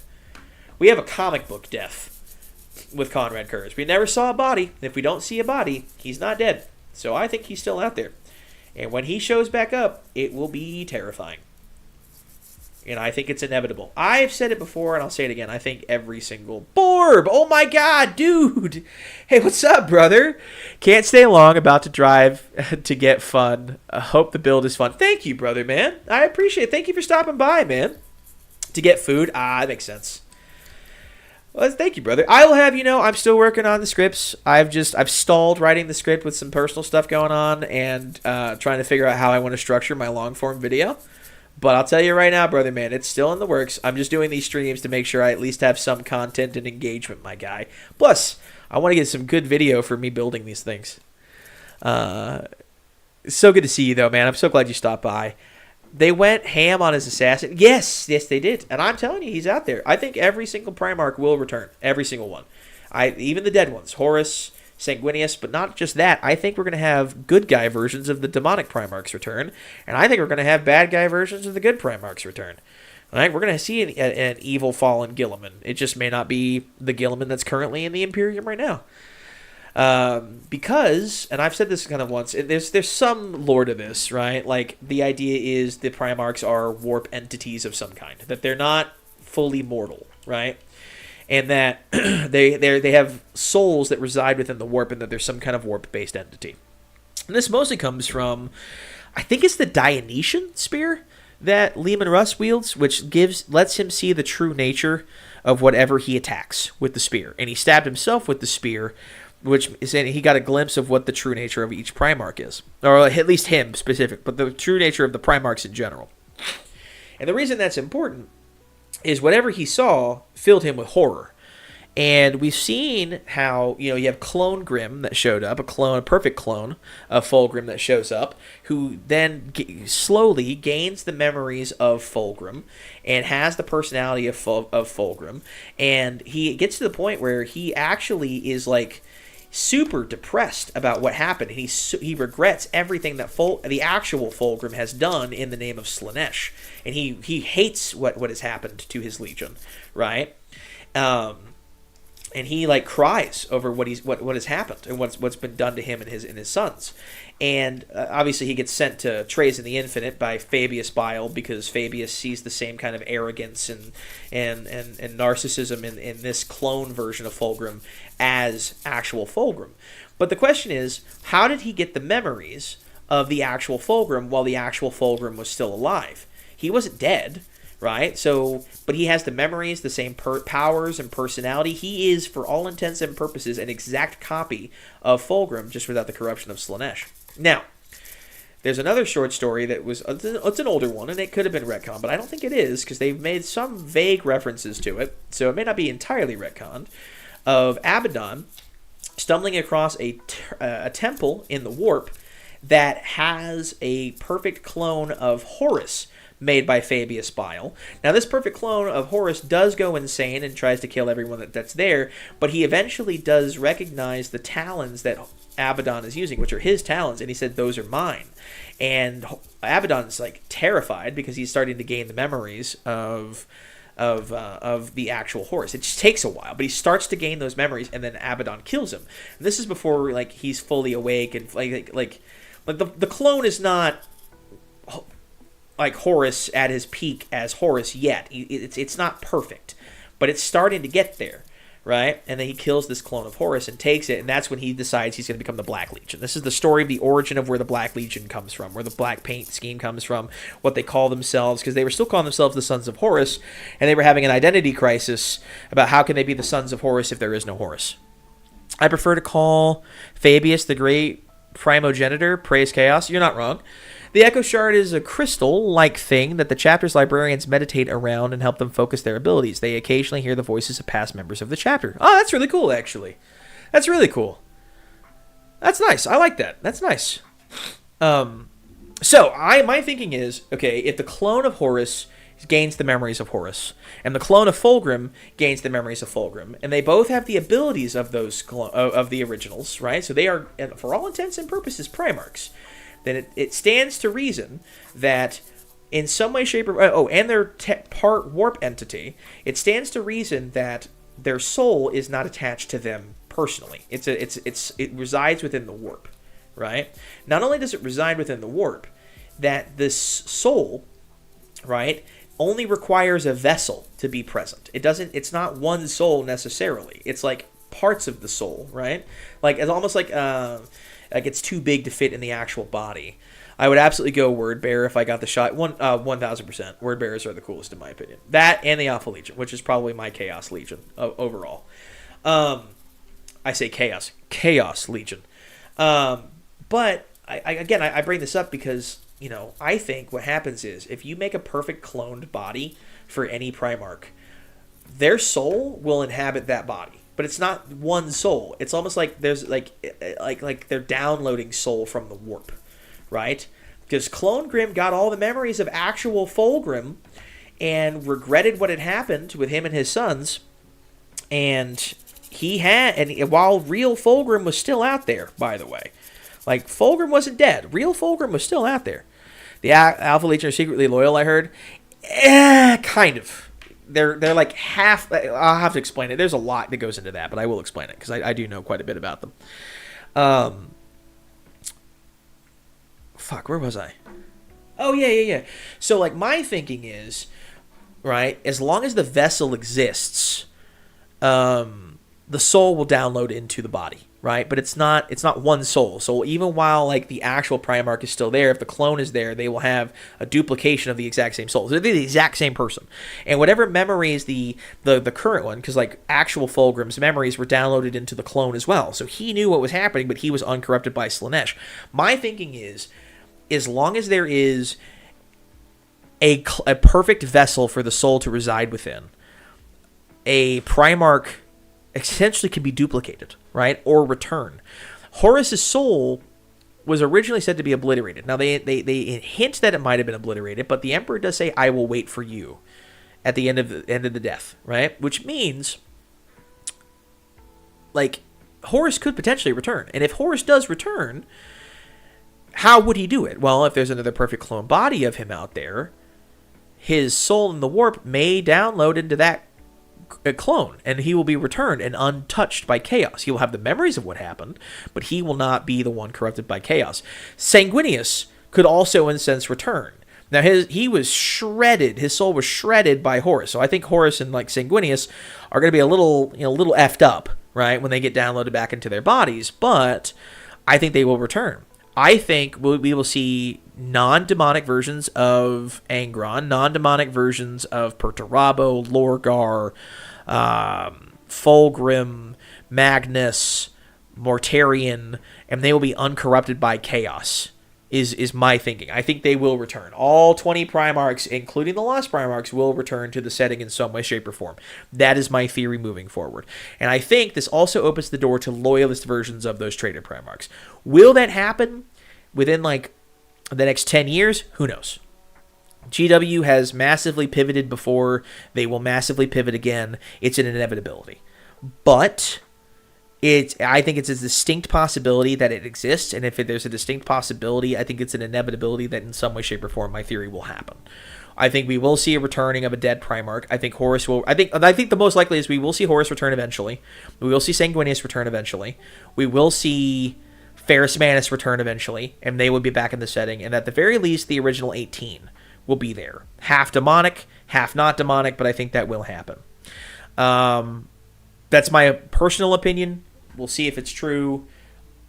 But if I had to take that theory further, I think we'll see the non-corrupted versions of all of them return as well. So we're going to have duplications of like the fallen Primarchs and then the non-fallen versions of those Primarchs.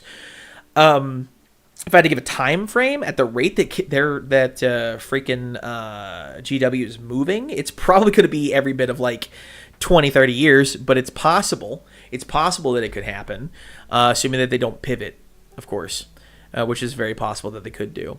No Nail Angron is just a huge weep who loves Tau gear and uses a katana. How dare you, Stolas? How dare you? You do not besmirch my boy Angron like that he's a filthy Xeno lover. How dare you? You can talk chaos in my chat, but you talk Xenos in my chat, we're going to have a problem. Good guy Mortarion wants to play catch with the Emperor and desperately asks Magnus to teach him to be a psyker. That's good. That's good. That's good. Well, okay. Good news. I'm pretty much done with all of the parts of this model. Pretty much. I only have one bag to go. These are all the small pieces, the guns that will need to be bent back, the toes, all of that stuff. Just one last bag to wash. In 3 hours, I've managed to get the entirety of the body, at the very least, washed. A lot of it's dry. It's not quite completely dry yet, but it is vastly on the way of getting to that point. That is a way to structure a sentence, Zach. I am proud of you. Thanks, Dad. But yeah, we've got... I mean, this is everything, boys. Everything but the smaller weapons. I've got all the main body pieces here. I've got the carapace, the armor plating, everything, and it is now washed. Now, all that's left is to take all of these pieces and to trim them off the gates. I have a plan. We'll see if it works. I don't know how I'm going to sound on the microphone tomorrow, because I'm going to have to wear a respirator when I do it, but I'm going to do it on camera. I'm going to cut it on camera. I want to document everything, and I'm going to knock everything over while I'm doing this, because I'm a genius. I'm a very smart person. I'm going to have this, and I'm going to turn this on. And the way my Dremel rotates, if I'm correct, is that the dust will fly down while this is active and suck the dust into here. Now, there will still be some that gets out, I know, and that's what the respirator and the goggles are for, which is over there on my desk, which is awesome, because I can't wait to put those on and start cutting those out tomorrow and sanding them down and getting them ready to glue together. Now, some of this stuff is warped. Some of this stuff has imperfections that need to be cleaned, which I also want to do on camera. I'll show you. Okay. All right. I've got more than just the one bag, but I have a couple more pieces here, but that's not important. There's a few of these smaller pieces, unfortunately, that are a little on the warped side. As you can tell, these are pretty borked. I need to bend them back into position. These are supposed to be straight. So I'm going to have to wash these first, and then I'm going to have to put them in hot water and bend them back into position. But that is my plan, is to get my stubbers, get them bent back into the shape that they're supposed to be in. Voice cracked. I hit puberty yesterday at the ripe old age of 31 and 9/10. Same thing with the las weapons. I'm going to have to bend those back into place. So there's a little bit more work that needs to be done, but I've got this washed. All that's left is to cut this stuff out. I've got my super glue over there. I've got brass rod to help support a lot of this model. And hopefully by Thursday, I will have made some serious progress on building this model. For those of you who are relatively new from watching me do the streams, this is a dream come true for me. This is my favorite model that GW has ever made. I couldn't tell you why. I love it so much. It looks so cool. It looks so powerful. I am so freaking stoked to get this built. This has been a long time coming. I want to say, I'm going to get a little emotional, I'm not going to lie. I want to say thank you to not only all of you out there who are watching this channel and who are supporting me and coming and hanging out with me. It really does mean a lot to me that you guys are doing this. I never thought I'd find a bunch of nerds on the internet who love talking about Warhammer and just want to watch a dude build a model on stream. This is amazing. I just, again, because I talked about it in my YouTube videos. I've talked about it in my one that I need to re-upload with higher audio because it fucking sucks. But this has been a long time coming. This is my favorite model. It was released in 2017, so 9 years ago. And ever since I saw it, I loved it. I've wanted to purchase it. It's super expensive, and I never had the opportunity to. My wife and my dad together bought this for me for an early birthday present. They really wanted to surprise me, and they wanted to thank me because my wife had surgery, and she was recovering, and I was helping take care of the house, take care of her, and working full-time, and it was a lot. And she wanted to do something nice for me. 2468, who do you appreciate? Summer. Yes, mother. Yes, I love my wife so much, and she got this for me with my dad. And One of my dreams, besides having an army in Warhammer, was I wanted to go to the Las Vegas Open, which is the biggest Warhammer, or was the biggest Warhammer tournament in the world. I think last year the London GT finally beat it out. And I wanted to be the first person in the world to bring an Acasus Knight Porphyrion. And unfortunately, that dream is somewhat dashed because someone brought one last year. But 2017 doesn't feel like 9 years ago. Believe me, I know. I'm hitting. I have those moments where someone was like, "Yeah, The Witcher 3 was 11 years ago." I'm like, "Ow." Anyway, I'm still going to bring it. I still want to go to the LVO, which is the second largest Warhammer tournament in the world, and I want to bring this model. And while I won't be the first anymore, it's still a dream that's about to come true. That's been over almost a decade in the making. So I appreciate you guys being here. I want to document everything I can as I build this thing and paint it and everything. I won't be able to do everything on stream, but I'll post progress pictures and whatnot when I get the Discord set up later tonight. Anyway, like I said, I just want to say thank you. Thank you for letting me be a little bit sentimental. I appreciate every single one of you being here and enjoying time. You're only 24, Alec? Well, well done. Yeah, 9 years ago. It's been a hot minute now. But anyway, I want to say thank you so much, guys, for watching and tuning in. If you enjoyed what you saw, please feel free to leave a like on the video. It really does help. But if you didn't like what you saw, I appreciate you guys hanging out for as long as you have and watching with me. I will see you guys all tomorrow. I'm going to try to stream around the same time, so I'm going to try to get there by 1:30 Central Standard Time. I may be a little late, but I'm going to do everything I can to be on time tomorrow. So thank you guys so much, and I'll see you later. Ta-ta!